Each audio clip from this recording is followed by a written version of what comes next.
You We're live. Ladies and gentlemen, welcome to another live stream. We are simulcasting this with Joey's channels as well. What's your YouTube channel, Joey? J Baker, or excuse me, Bakerhausgsd. At yeah, at, On yeah, off. yeah, Bakerhouse GSD, and you've been having a little bit more of a successful time on YouTube, man, and helping me out a little bit. I sure do appreciate that. Yeah, it's been going well. It's a little bit of effort has been really going a long way once you start figuring out a few little tricks and stuff. So it's been big. I've got this in the last 28 days. I've got 30,000 views, where That's rad. I didn't have that in the last 12 years. Yeah, exactly. And me neither, and that's where I appreciate you reaching out to me and then agreeing to do this live stream with me. Let me do a quick intro throw my intro up here since I paid for it, so might as well show it.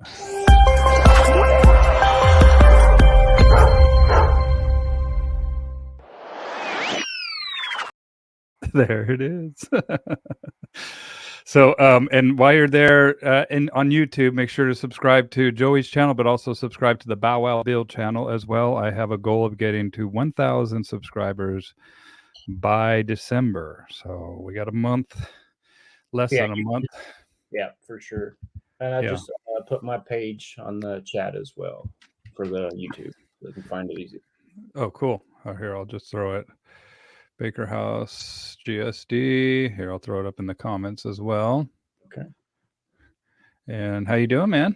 Doing great. Got in. Busy day. Had to go up to Denver. Hour and a half drive up there. Had a couple appointments up there, and then a couple consults down here in the Springs. Getting settled back in for the evening. Cool. I've been to the Springs many times. My father used to live there, and I need to go back there, and I'll definitely let you know when I do that. I just posted up your channel information in the chat there. And then while I go in, I'm going to share this on my YouTube page, on my Facebook personal page. And while I do that, do you want to just tell people who you are? And we just found out you're located in Colorado Springs, but what you're all about too, what your business is. So I'm Joey Baker. I started Denver Protection Obedience Training about 8 or 9 years ago.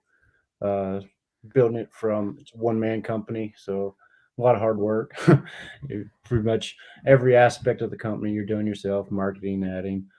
Before that, been in dogs my whole life. My first memory in life was a white German Shepherd, and then after that, I remember it just being a wretched dog and just running away all the time. And I'm like, when I'm older, I'm not going to have that, and it turned into something, I guess.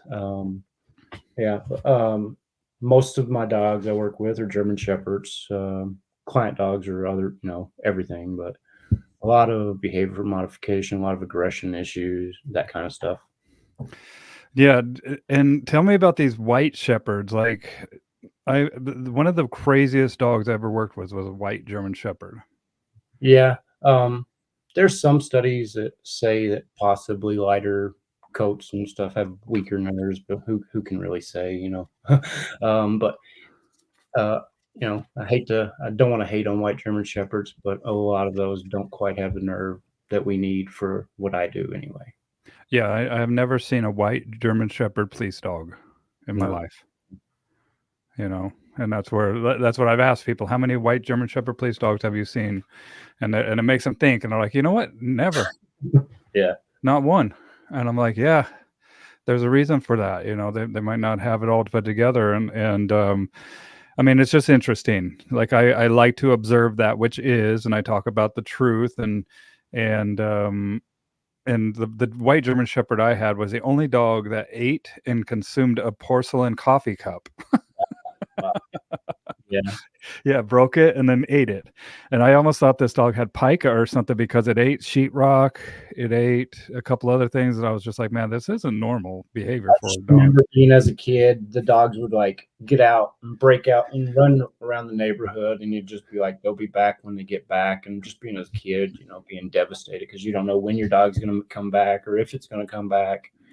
And that was, very impressionable on me at an early age. Yeah, you want a dog that listens to you and communicates, and And some people see the relationships that some people have with their dogs. It's like, man, why can't I have that? Yeah. You Yeah. know? Or Yeah. even growing up watching shows like Lassie, Rin Tin Tin. Do you know what the show? There was this one show where it was like summer school, and there was a makeup artist in the summer school that like did horror. Here, I gotta see what this, Mm. but I think it was called Summer School or something. And this guy had a dog. It was the teacher of the school, and he had a dog that just hung out with him and played fetch. And the dog would fetch like this doll head in the ocean, you know. And I remember just watching that. Summer School, I think is what it's called. Yeah, Yeah. Summer School. I've missed most of the great movies or movies. I'm not really into watching much TV and stuff like that. So over the years, if and when I ever retire, I have plenty of stuff to watch and catch up on. Well, here I want to show share the screen of the Summer School so people can see it. Even on the cover of the see the guy with his dog just hanging out there, and then he's like Dipping put peanut butter. yeah, with a little whiskey or something on there, and the guy's even on the cover of the Yeah. movie. And this dog is just like, he never has to worry about the dog. The dog's always just present with him. And I remember watching that movie and just be like, man, what a dream life that is, you know, to have a dog Yeah. that just hangs out with you. And I don't know if anybody else has watched that movie, but that made an impression on me. That's my dogs are now. I mean, I can go anywhere and not worry about what they're doing. Within reason, they're dogs. But I know that if I tell them to do something, they're going to do it. It's not a big problem. yeah. And that's where a lot of people just want cool dogs that they don't have to worry about, that they don't have to worry about when you were a kid about running off and saying, see you later.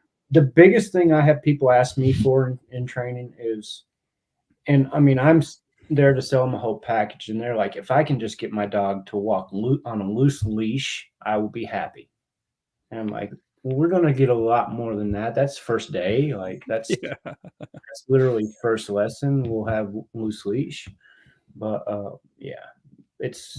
I tell them, like, I just left the console. I said, everything you want, go ahead and do a wish list of in a perfect world, because after the second or third lesson, we're going to be into your wish list.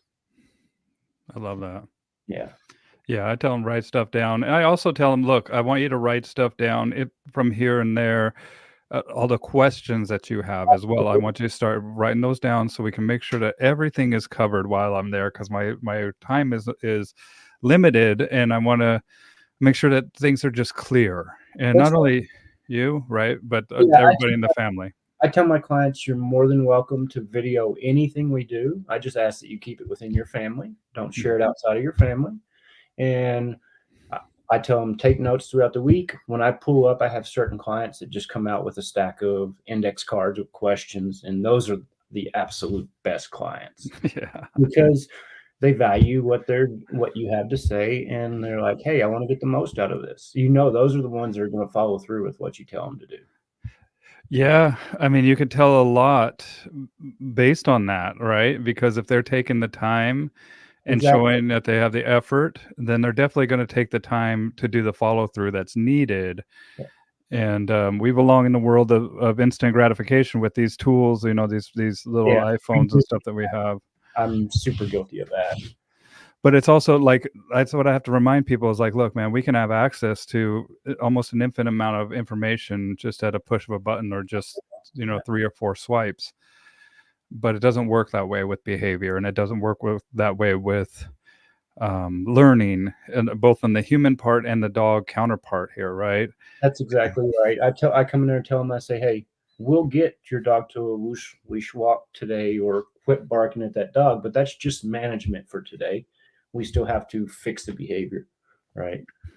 Yeah, get to the root of the problem, and a lot of times too, it's like, they're like, I want to do this, I want to do that, and it's like, well, I know you want to do the surface area stuff that's making your life hard, but we have to have a fundamental understanding of why this behavior has started in the first place, right? So when I leave, you understand how how to make sure that this doesn't reoccur again or doesn't pop up or manifest in a different way.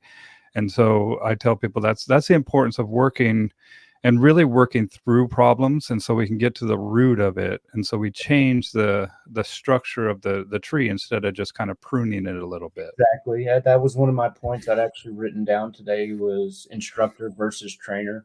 You know, there's too many of us out here that are just focusing on training the dog, and we're not focusing on training the people, you know, and we're there one day a week maybe, you know, and they're there every day. So if they can't replicate it or understand what we did at the end of the day, we really just took their money. Yeah, and that's unethical, man.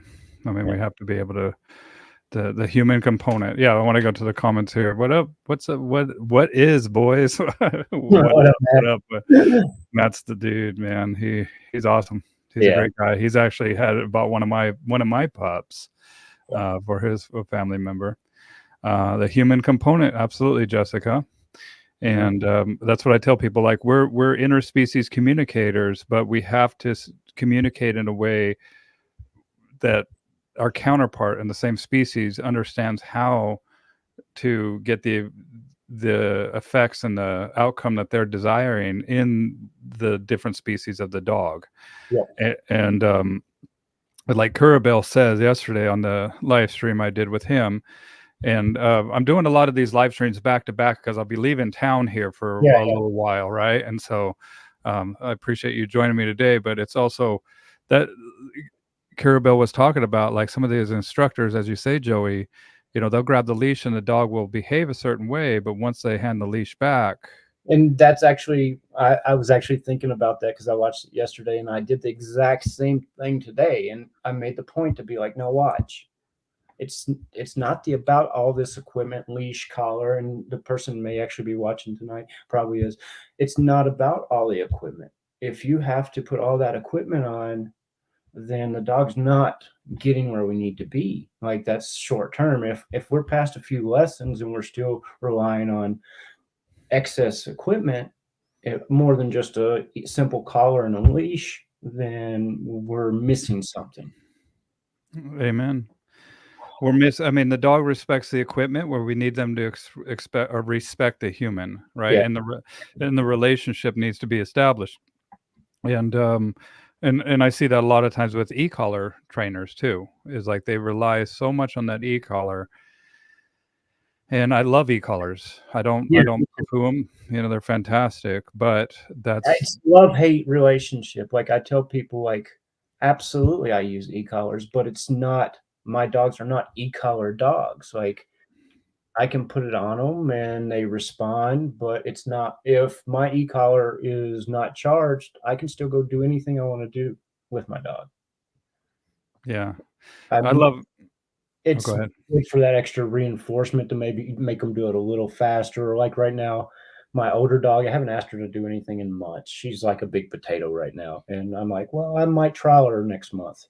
And so I jumped her the other day and she was like, everything's slow, kind of lag. And that's my fault. Yeah, I could push her a little bit with the e-collar, do a little bit of that kind of stuff. But, you know, it's all in perspective of what you're asking out of your dog. Well, and it's also just like a layer of communication. I like them most when I'm out hiking, right? I don't really do any sports That's or where I anything. really push it to people, or not necessarily push it, but sell it and explain it to them like that off leash when you go hiking. Absolutely. The dog goes around a little bend. And here in Colorado, everybody hikes. You can't go up one of these canyons without there being you're lucky to find a place to pull over and hike because there's so many people out. And you know, you have to really go far to get away from people to hike here. Well, and we have same thing here in Washington too. And it's just like it gives you the peace of mind of like if I need to recall my dog, especially my dogs, because my are little. Or I got one crashed down. Yeah, yeah. Right here. I just woke her up. Here, look, I want to. This is Maple. This is actually one of my wife's girl. And she's actually, whenever my wife is out of the house, Yeah. This dog is just crashed out. But once my wife is here, man, she's up and running around, and it's definitely her dog. But for the time being, she's chosen to Little just dogs sleep. have a special energy like that. That little consult I did today, one of them was a miniature poodle and one was a Cavalier King Spaniel, and they were just adorable, sweet dogs. I love those calves, man. Well, and what I was saying is when I'm out hiking, if I have an e-collar for these little guys and I need to recall them back to me, then it's, it's very important that they listen to me, especially when we have predators. Absolutely. That was Right. right now we've had a big uprise in the mountain lions here currently. Like it's so much that a lot of places are like, hey, you just don't even hike here because the numbers have been, the sightings and stuff have been so high with them. Wild. Yeah. And now they're Yeah. ready to they've started bringing the gray fox or the gray wolf back. So you just, and you can't protect your dogs against gray wolves legally here unless it's a guardian dog or a working dog that's protecting flocks and stuff. Other than that, you can't protect your animal against the gray wolf. Hmm. So, that's going to be something that is going to be a big uproar. It was voted in 49.9 by like 51 or whatever. The urban people all voted against it, and the population for the town voted for it. So, like the people that aren't being affected by it are the ones that voted it back in. So, it'll be an interesting play to see how it works out. Yeah. And I tell them, look, man, if your dog's under 30 pounds, they're fair game. I don't It, care if it's it cougars, can go wolves, out. coyotes. Like it can go out at nighttime and get picked up by an owl, a big horned owl or something like that. No, yeah, exactly. And I've seen them, the eagles pick up my chickens that are pretty heavy, Oh yeah, definitely heavier than her, you know? yeah. We have a lot of bald eagles here. I saw several of them the other day when I was out, and then a lot of hawks and stuff too. We had a lot of hawks that would eat chickens and stuff when I was growing up. So when you were growing up, Joey, so you had the first white German Shepherd, and then you got frustrated with that dog, and then what happened? What got you into to dogs, and then Yeah, how did you start the process yeah. of So becoming? I grew up in Kentucky, very rural area. Had those dogs. Growing up, my grandfather would start bringing me like old hunting dogs that didn't hunt, whatever, or was gun shy, and I would piddle around with them, get them hunting. And there, it's a bad problem. People will come down the road and they see a good looking hunting dog on the side of the road, they'll steal it and take off. So, Huh. um, at some point, I decided beagles wasn't the way to go for me anymore, and I got back into German shepherds. As I got more of a choice of what dog I could have. I had them early on, and then beagles and stuff. Did hunting dogs for a while growing up, and then got back into the German shepherds. But growing up, dad would work on the farms and stuff, and I always had like free access to go wander around on these farms, and I would just go and observe the wildlife, in the woods, just sit there and have deer walk up in the woods, walk right up to me, turkeys, all that kind of stuff, and just would love to just sit there and observe them moving, their movements, and kind of got to the point where I could kind of be like, yeah, that deer is going to come in here, it's going to cross there, and kind of be able to read animals a little bit. Yeah, there's a little pattern that they exhibit if we just take the time. Yeah, absolutely. And that's one thing I really push is when I'm out doing lessons, I will make people aware. I'll tell them after the first couple lessons, it's really not our dogs we have to worry about so much as everybody else's. Mm. And because after we'll usually have our dogs under somewhat control after a few lessons. And then after that, we just have to be more aware of everybody else, right? What are they doing with their dog? Are they getting ready to let their dog run up to us on a flexi leash or whatever, or their aggressive dog, because they're all friendly. So that's the main thing is be aware of what someone else is doing. And before long, you can be like, okay, I can see this dog over there is already fixated on us. It's starting to get hype. It's starting to get pull at the leash. That's going to be a trigger to our animal in a second, right? We're just a matter of us hitting a threshold of what's too close. But we already see that animal fixating our animal, getting excited. So in a minute, our dog's going to have a reason to explode if it feels like if it doesn't trust us, right? Like that's the thing. As long as it trusts us to take care of the situation, it's really not that big of a problem. And reactivity is not usually that big of a problem for long. It's a leadership thing, you know. Yeah, staying calm, regardless of what's going on in the environment. But it's also That's yeah. You can't be. You have to be kind of pull on your movie face and be like, "This isn't nothing to me," even if it's killing you inside. You have to kind of stay emotionally calm. You know. Same thing like when people get upset with their dogs and they start yelling at them. Your dog can hear you at 2.5 football fields away in a normal voice. All you're doing is making your dog more nervous. You getting loud, the dog can hear you, no problem. You know, you getting loud is not going to solve the problem. in fact, it's going to make the problem sometimes worse because your dog is seeing that you're getting upset. And remember, we were just talking about how staying calm, putting on that movie face, even if you're upset. And if the dog always sees you You losing your temper, all comes then being a good leader, right? Because a good leader is not always not worried, right? A good leader knows that, hey, there's some stuff up there that might get us in trouble, but we're going to go through it and we're going to handle it the best possible. right, stoicism, And like right? And once we get past that stressful situation and the dog survived, the dog can actually go into that kind of situation again without getting to that stress level because it's already been there and survived. You know, that's stress right. is good. Stress is good in learning. You know, it's just got to be applied correctly. Stress is mandatory, Yes. Yeah. you know. So you get out of beagles, out of the hunting realm, and into German shepherds. And then, did you go to a formal school, or did Not you? at How did? first. So for many years, I was a construction worker. I built worked on historic and high-end homes, stuff like that. That was kind of my family thing. All the men were builders, and through those years, I had German shepherds as well. Started training on the side, and then I did an online dog training certification school. Covered a lot of the basic stuff, and it gave me a lot of places to look for more answers, right? To expand my search. It gave me ideas of what I needed to be searching into. Excuse me. So I finished that in 2008. Um, ever since then, I've been having some clients. About and up until 9 years ago, I finally decided to go full time, nothing but dog training, and it's no looking back now. Really, it's been a great choice.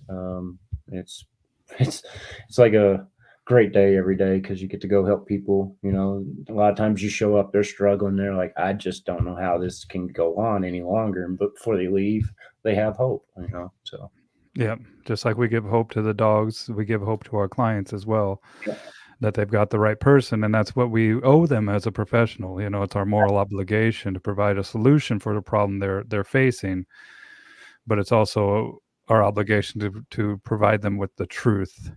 And sometimes the truth is brutal, man. You it is. know, It is. Like today, I had to be a little like more harsh than I normally would be, but I didn't feel like the point was getting drove home yet.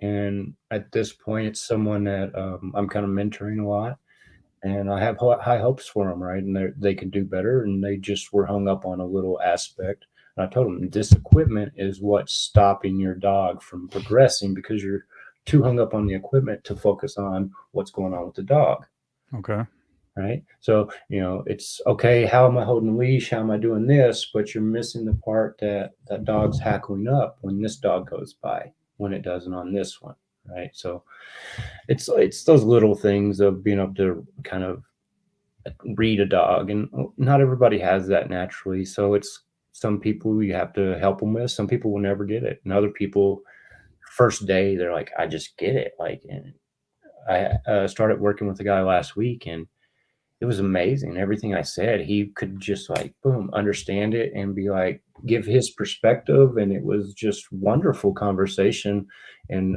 advancement because we can move on really fast because we don't have to hover on that thing. If you can tell me and explain it to me and make sense, then I don't have to spend time on that for very long. yeah. Well, and you're going to encounter as a professional, just like you say, the full spectrum of people that get it, Mhm. and then the people that will never get it. Yeah. And that's the thing is the person today that was struggling, she will absolutely get it. she was just hung up on this part, on one little part.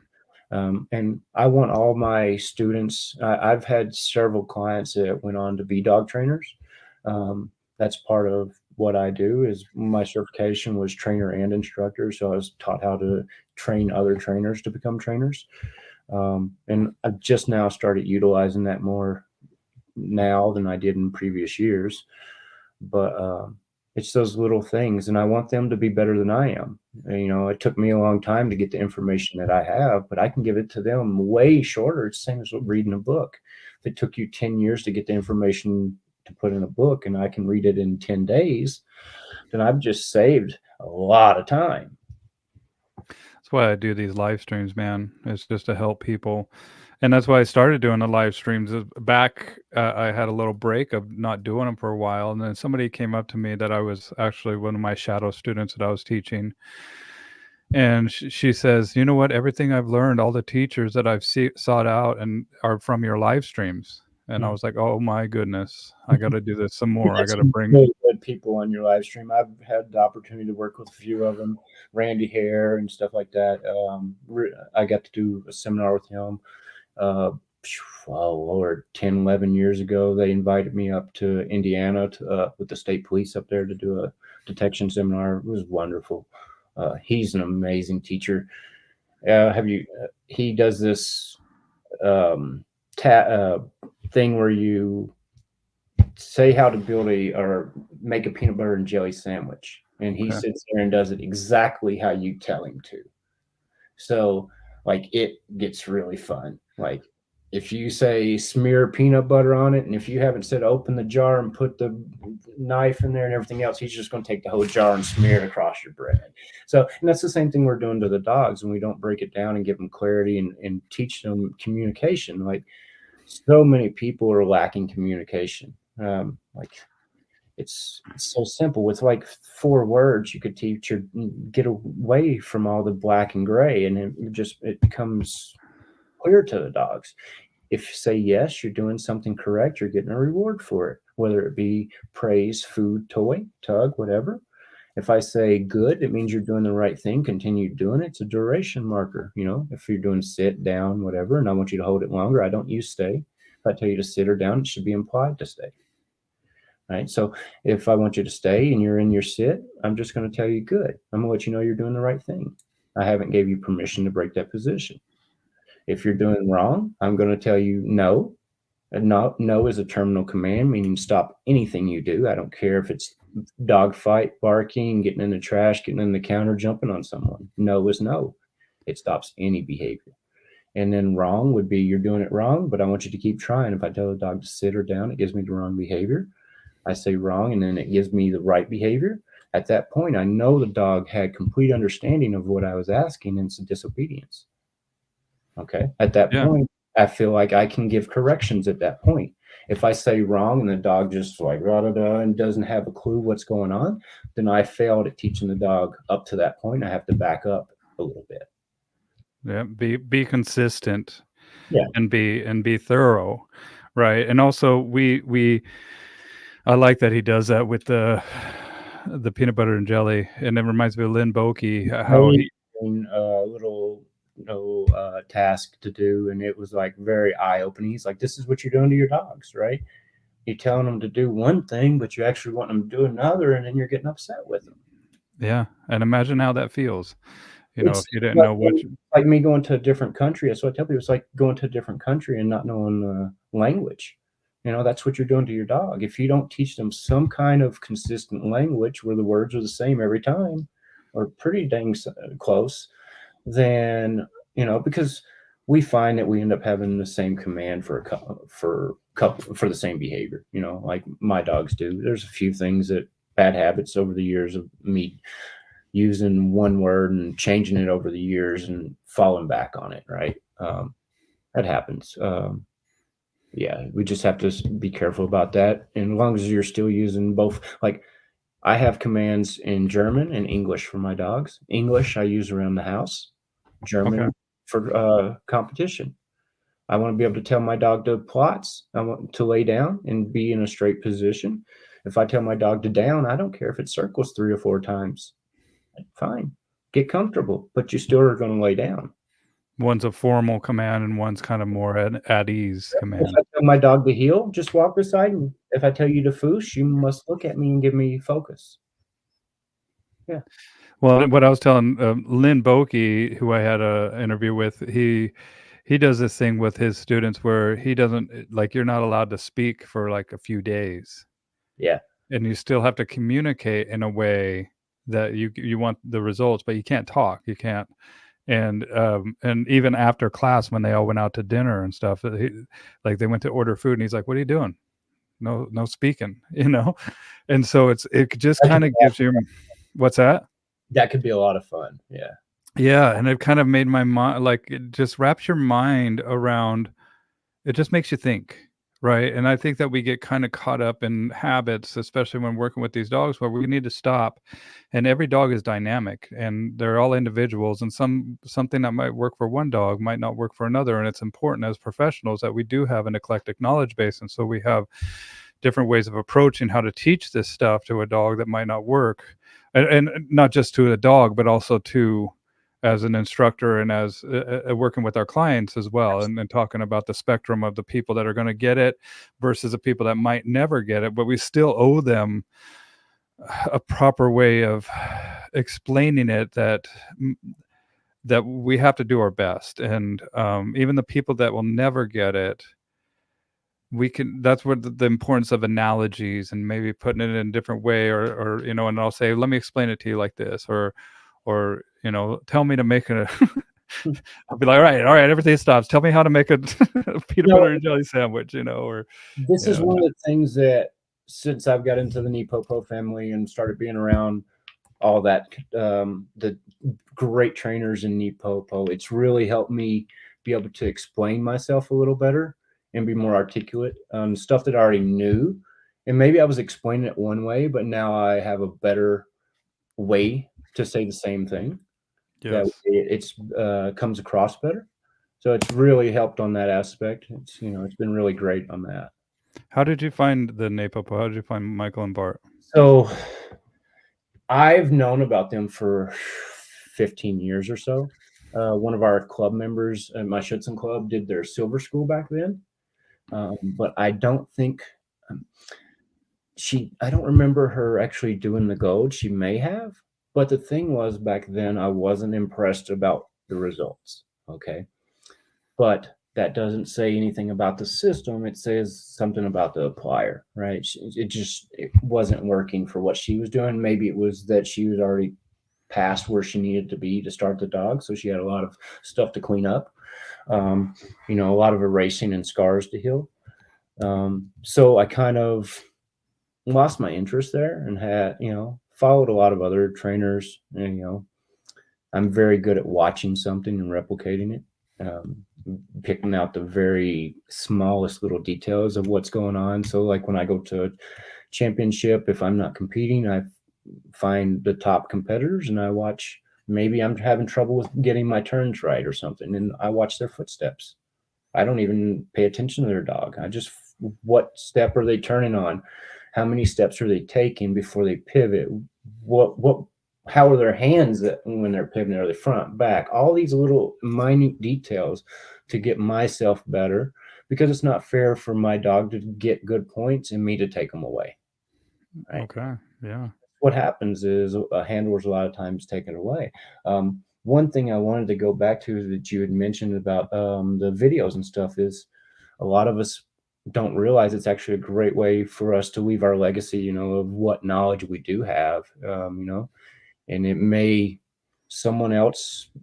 be the selling point that gets someone to be like, hey, I want to work with that person. I like their personality. I like what they're saying. They explain it in a way I can understand it. I've got 5 kids, and someday they're going to be able to go back and be like, hey, Dad said do it like this, right? Here's a video. I've got videos on my old YouTube of my son when he was like 5 years old training dogs. It's just so funny, but looking back, he'll be 22 in a week and a half, so It goes quick, man. yeah. But like they said, like they were, every moment of their life has been dogs. Yeah. And then, and if they choose to get into that, right, it's something that You see people that because they have grown up with it, they're like, nothing I want to do that has to do with dogs, right? And then the other flip side, they're passionate about it as well. And but this is a great resource, right? And that's why I do these conversations. Is like, man, this is evergreen content. Even the stuff that I've done like 5, 6 years ago, right? I can watch today and I'm like, whoa, I said that. Like, or but I'm going to do a lot more videos where I'll be actually working dogs. And I do have a lot of videos. One of my suggestions I was going to tell you as far as like video growth, I think you said you might have had some of that kind of stuff on Patreon and stuff. Yeah. People are hungry for that kind of content. Well, I need to make more, and I like, even when I did the Keeler, right? The Keeler, we were talking about that a couple days ago with Nate. And yep. I met Nate at Silver School. Funny story. Yeah, like he is so passionate about color and stuff. And then, how the definitions of like Kurbel was saying, like what they teaching us in NePoPo versus academic definitions. He was so passionate about that. And yeah, it was fun, right? That's the conversations at the tables away from out of class at NePoPo was just at Silver was that's where it's at, man. priceless. Right. And getting together, and it's a network of people that are struggling and bonding together, right? Yeah, and then the study group that Valerie had, oh my gosh, it was just, like so valuable. Like she gave everything to people for that. I mean, it was really so kind of her. Yeah, and I think Chris and Joey are doing one this year too. Yeah, I sit right in the front. I don't know if you we didn't know each other real well at Silver. I was in the very front center. I said, you know what? There's only so many of these Silvers that are going to be available. I want to go learn from Bart. And I'm here. I'm kind of hard of hearing. I'm going to be in that front seat every day. And I'm not going to miss a thing, and I did pretty well on my test. The first day it trashed me. Like I missed like 13. I missed like 13 the first day. And then like, how'd that make you feel? Dude, they need me. They need me. I was waiting for those next 2 popos, but yeah, that first day out, they leave you like, you're like, man, I own a successful company. I do really good. I know I can train dogs, but I don't know nothing. You're like, whoa. It was amazing, like, because 150 people, and they are so smart. Like there's so many like super intelligent, creative trainers there that like people would pay just to sit and network and listen to the conversations that we had there. Mm-hmm. It was worth the price of admission, just the dinners. Well, and just a network that you belong to now, right? Yeah. As a NePoPo graduate, and it's worldwide. It's not just America or South or Central, or it's the whole wide world, and we have people all over the world that come to every school. And then you also have us gold multiplicators that are there too. Yeah, I was supposed to be at gold this week. I had a dog that ended up getting bloat. Out of town doing a breeding with my dog in Alabama, and it ended up costing me like $7,000. So I didn't get to do gold this time.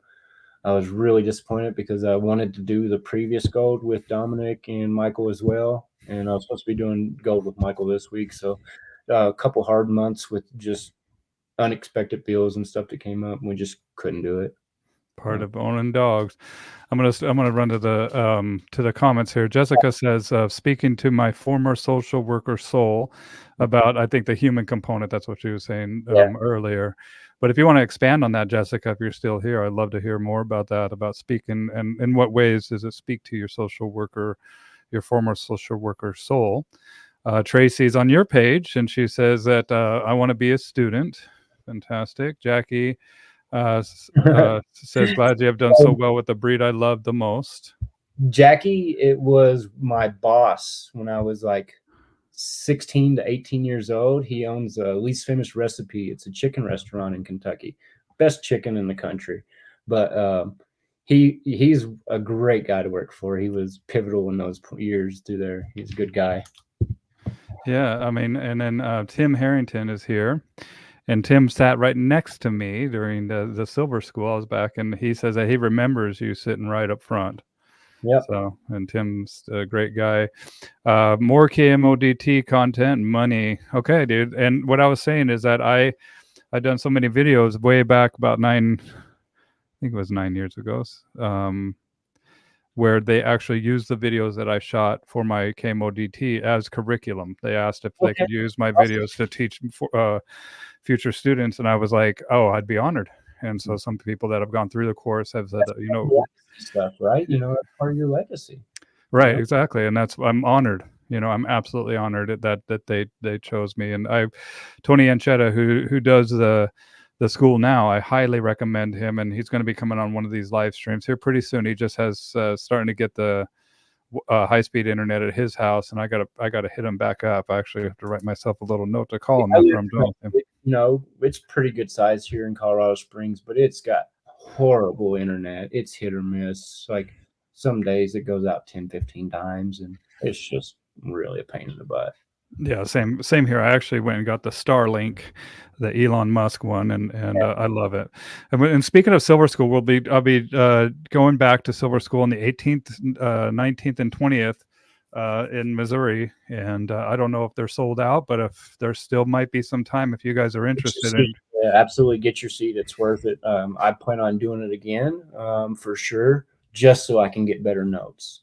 Yeah, that's why I go too, man. Because I was trying to absorb and be so much of not taking my eyes off, and I'm not great at taking notes. That's one of the reasons I want to go do Derek's Gold School. He says he's got like 100-page of notes, so I want to go get his notes. And like Crewbell, his notes. I'm from what I hear are just insane. He's quickly becoming one of my favorite people to watch. He's so good at just explaining what he's doing. I told someone today, I said, watch him. In a few years, he will, if he decides to do dog sports, he will be on a big podium somewhere. He will win stuff. Well, and I can't wait for that day to come too, right? Because I'm seeing it today. It said it will happen because he's making the right steps and he's doing them fast, but he's doing them good. Right. Yeah, and Mark Joey's words you heard it here first, folks, that we make a prediction that Carabelle is going to be on that championship stand. Yeah. And it just like it's not regional or local stuff. He's going to be at a big level. There he is. Yeah. He's there watching us. Love you, buddy. Yeah, and it's also seeking knowledge from the giants of the shoulders that we stand on today, right? That have brought the legacy down, whether it be Bill Keeler, Bart and Michael Bellin. Who was the gentleman who was the guy that you went and learned from in Germany, Carabelle? He went over and Helmet Riser. That was Helmet Riser. That's right. And I've heard of him, even though I'm not in the. That's really that's a lifetime opportunity right there. Right. And Carabelle, I can't wait to speak with him. We're already talking about things that we'll be talking about on our next conversation about dogs having a prefrontal cortex and just their thought process and stuff. How we're already discussing aspects of our former conversation that I can't wait to carry on. But Carabelle, if you wouldn't mind, like in the comments, mentioning something that you've learned from Helmet Riser and there's the comments. I didn't see. What's that?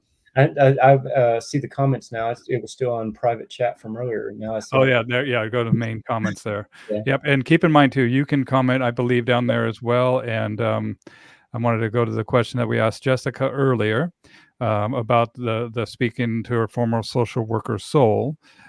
She says that I really just mean that you have to really take into account the human pretty quickly. Meaning figure out the best way they learn, communicate, and being able to reframe concepts for them to best apply the knowledge that you're sharing, right? And as Carabelle and I were talking about, it's their dog, and so Absolutely. They're hiring you to fix this problem. But if the problem's only fixed while you're present, you're doing them a disservice. They need to be able to fix the problem when you go home and be able to have of understanding in the best way that you can convey to them that they understand it fully as well.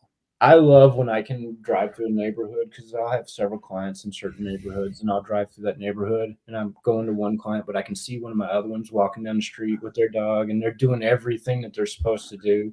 And I just go on by and then they glance up and see me and they're like, oh goodness. Like I had one client stop today as I was going by with another client. And they're like, hey. And I'd actually been telling this both clients at different times that, hey, you need to meet that other person because y'all live like 200 feet from me, or maybe 200 yards from each other.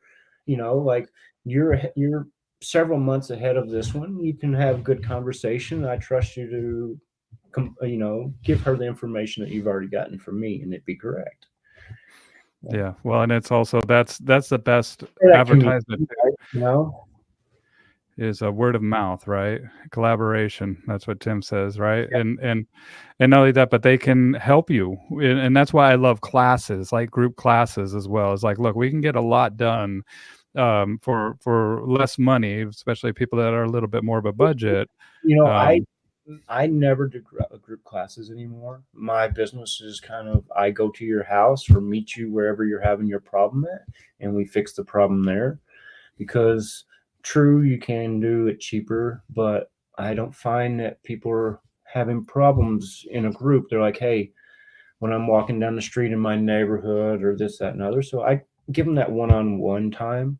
I'm getting different clients. I have, a certain demographic that I target when I do my ads or anything like that, marketing. Um, and you can kind of dictate what you're working on that way.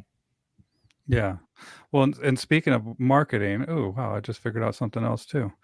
Speaking of marketing, I got to market myself real quick. I want to tell everybody that if you like what I'm doing here, there is exclusive content available on my Patreon page.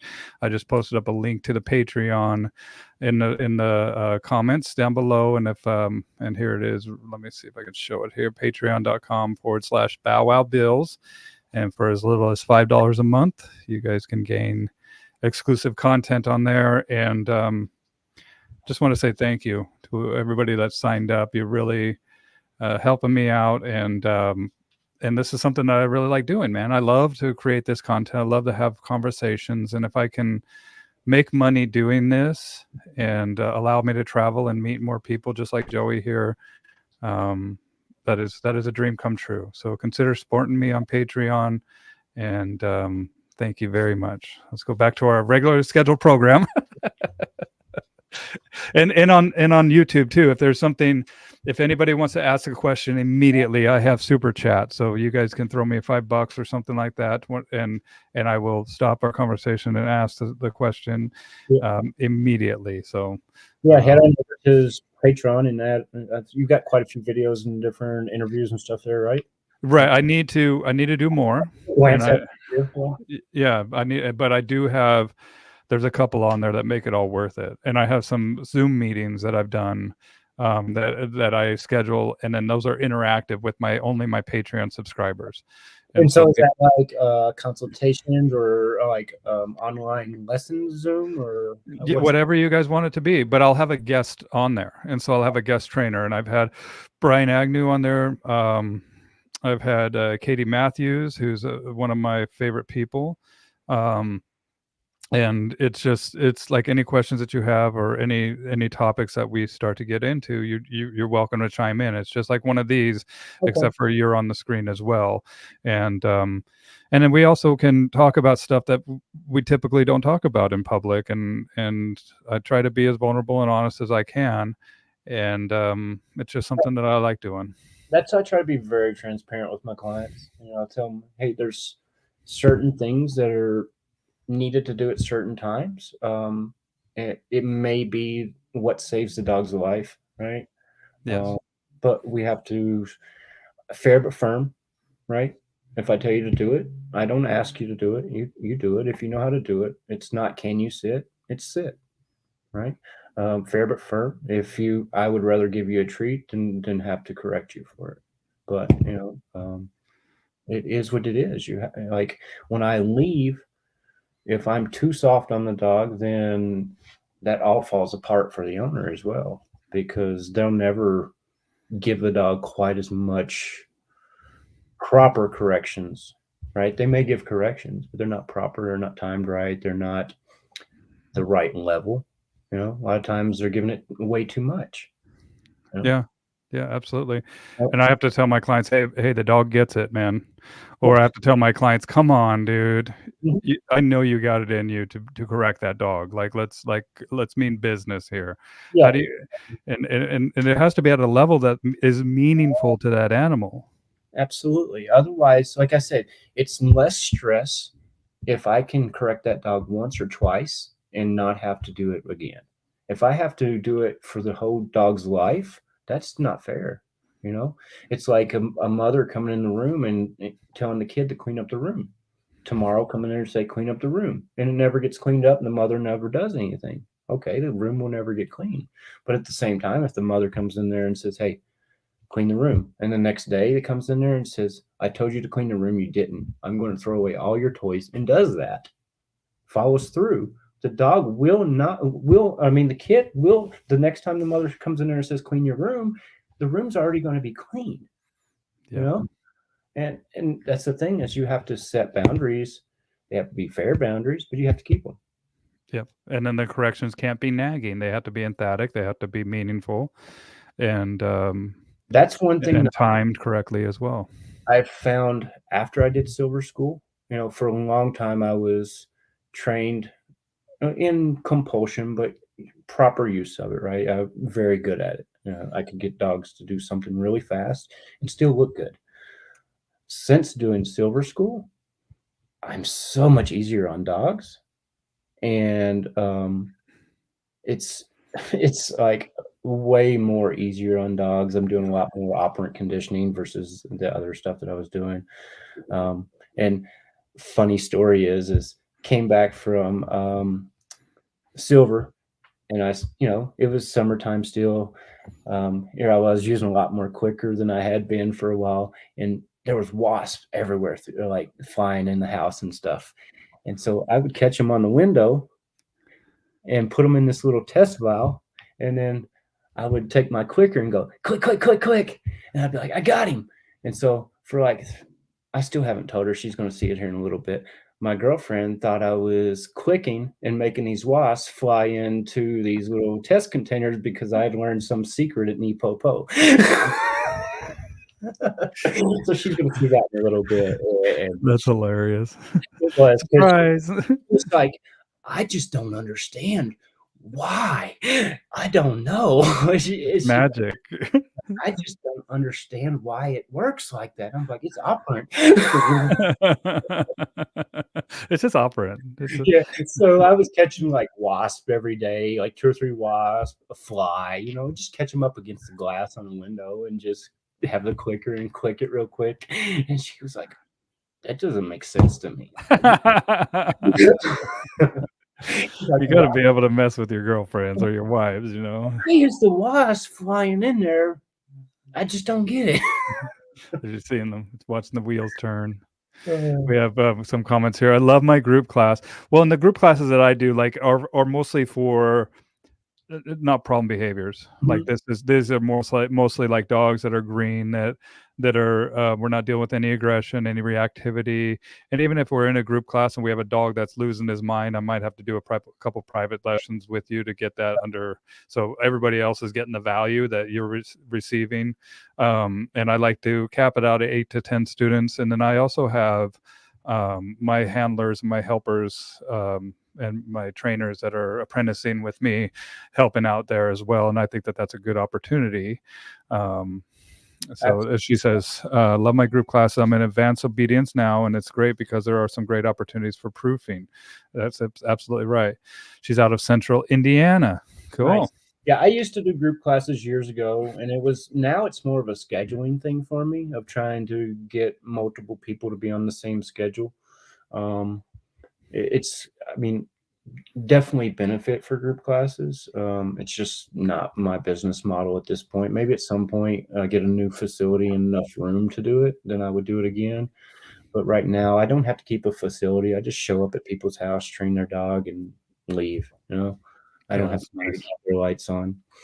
Well, I have my group classes right here on my property. I have a few you've got acres up here. You got 5 acres there, yeah? Yeah, and so I like it when I'm like, "Okay, we're done," and just go in my house and And that's the thing is if have a coffee or something, you I know? was on 5 acres again, I would absolutely, have that going on again, but live in a residential area, cannot get any kinda exemption for kennel license or anything here, unfortunately. And to Okay. answer True Bell there, yes, I do breed, shepherds. Oh, yeah, that's my next thing is, hold on one second. I'm trying to get back at Evan Doggett, and, a little shout out to him. He's gonna be doing a live stream with me. So, do you actively breed shepherds, Joey? Yes, I breed under the name of Baker House. I've got some really nice dogs. It costs as much to breed or feed good dogs as it does bad dogs. So you might as well get the best dogs you can get. You know, Good point, dude. it's Well, you have a dog that's, don't you have a Finnish dog that's available right now, or well, I did. I was having some neighbor trouble when they were complaining because I had too many dogs, and so I sent it to one of my other clients that I just did a board and train with, and I'm doing a co-own with them. Hopefully, at some point, I can just kind of turn her over to them. I had just imported her in from Czech Republic. She was for sale. okay. She's the one that ended up having bloat, and we ended up giving a $7,000 Oh, surgery. dang, okay. Several thousand. She's a $15,000 plus dog now. So even before the surgery, she was pushing that number. So, Finnish dog. Yeah. When people don't realize that those dogs are worth every penny. Is she a black Czech or She shows black, but she's bicolor. okay. You can't see the brown up the back of her legs unless you're standing from behind her. Okay. He says that he has a client looking for a young GSD 7 to 12 months for search and rescue, and he'll reach out to you. Okay, absolutely. Yeah. Yeah, we could talk about search and rescue too. I'm a big fan of search and rescue, and That's kind of how I got started in search and rescue. You saw on my profile, I did some search and rescue years ago. It was yes. all volunteer stuff. My county didn't have any kind of search and rescue, and I trained my dogs up, actively trained with the sheriff's department quite often, and it was a blast, man, because the sheriff's department was in the courthouse, so we would show up there at nighttime and train. And like here I am, like a 20-year-old kid, and they we're doing scent detection, and they bring out like this huge chunk of cocaine that was like that big. And they we're going in the other room, and I'm like, no, I'm standing way over here. Y'all, I'm not in, y'all aren't setting me up for nothing. Yeah. You're like this thing's 2 grams lighter, man. What's going on here? But You know? it was a blast because we would get, all the government buildings we could go and train at nighttime, do detection, run through the courthouses and do detection and stuff like that. It was a real blast. And then ended up that lasted for a couple of years. Ended up having 2 active calls where one was a kid had got off a school bus, didn't go home, ended up being a hard surface track. Okay. And we found him at a friend's house next street over and down. And it's like he didn't see all the police in the neighborhood, and then the other one was a learning experience, and it was kind of when I got out of search and rescue. So they came to our house, or called us, said, "Hey, we've got the call. We need your help." It was a older gentleman that was going through a divorce. He had, and so they show up, meet us on the road, and here we are. We're in our early 20s, and we're just excited because the cops want us to come help them find somebody. So we're going down the road 100 miles an hour with an escort, and take us to a 800 acre woods that this man had went and parked and left all of his personal belongings, everything in the car, with the intentions of walking in and killing himself because his wife had left him or whatever, was going through a divorce. Being a young kid and not being smart, we walked into that woods, and come to find out the guy had a shotgun. We found him. He just couldn't, he went in with the intentions of ending himself, and he just couldn't do it. Right. So we Thankfully. found him, luckily. Yeah. But at that point, there was times when we were walking through that woods that he could have easily shot us if he was in that mindset. And it was like, you know what? it's not worth it for me. I love to, the idea of helping you, but it's just not worth my kids not having me, to come home to for that. Yeah, when people are in crisis, man, I there's have no telling what they're capable of, you know? and they don't even know what they're capable of. It's just like a Yeah, dog when they've been put under too much pressure. It's fight or flight, and yeah, it's not worth it. And I have clients all the time says, "Hey, I think search and rescue would be so cool and fun to do." And I was like, "That's the wrong attitude. If you think it's yeah. cool and fun, it's not the right thing for you. It needs to be a passion." Because if one of my family members is lost in the woods, I don't want someone who uses search and rescue for a hobby finding my kid or coming looking for me and messing the woods up. I want someone that's dedicated to actually what it takes, because it's very serious. Well, yeah, because you're dealing with tragedy, man, and especially when somebody like I've done. So I've just posted up some search and rescue books because a lot of people that were watching these are professionals, and if you are passionate about this, the first book that I put up is Rescue Search and Rescue Dogs. Okay, I highly recommend this. Training the Canine Hero. Okay, and this kind of gives you like just the scenarios and stuff that, especially with FEMA. And like as you can see, they're in a destroyed building here, and we had a FEMA disaster show up here. One of my search and rescue dogs found the only survivor immediately before they actually put out the call to the government agencies to get there. He was up here luckily, and we've done a lot of HRD, human remains detection, I've got drills with him, right? yeah. What and then here's the second book that I posted up, you guys. It's ready, and it's training the search and rescue dog. And this is where we start to get into just looking at scent and how the scent is going to flow, and how we can encounter the different problems, the articles, run away, and like if we have how the dog is going to swoop and then pick up on the scent, how to look at different terrains, okay, and know where to start, where that scent, if we're up in a valley and we're up on a mountain peak, how we're going to start up maybe up on that mountain peak to see where that dog can come in and Try to find and a photo. Yeah. try to find that scent. Now here's one that is a really good one too. Lost person behavior. Okay, Mhm. search and rescue guy, where to look. Okay. And like we were just talking about, when people are in crisis, they don't think right. No. And you don't know what you're going to do until you're in these situations. And some people, they go away. Some people, It's I like mean, a you're dog supposed to on stay 4th of put. July. It's like a dog on the 4th of July. They run, and then they hear something behind them pop again. They just run, and then and so they just keep running because every few seconds something's right there behind them. Same thing. Yeah. And not only that, but your dog has to stay calm, man. These people, a lot of times you're dealing with families that they're missing their loved one, right? And if they come to the camp where you're set up, and the base camp, and there's a couple reasons that dog has to stay calm. One is so they're not barking at family members that they're walking by the car and traumatizing that person even more. Hey, dog. I got another. I got Pecan in here now. This is another. She wanted to say hi, so this is Pecan. She's my crackhead dog. But and the other reason is that you want your dog. We teach these search and rescue dogs to do a downstay for 45 minutes facing each other in a plus sign formation, and so they can just chill there while you use the restroom, take a nap, Yeah. go eat as a handler, and so somebody else can watch 4 dogs at one time, and trust that dog knows a downstay and is good around other dogs as well. So there's a lot that goes into this. And speaking of suicides, like I didn't realize until I got into this about 13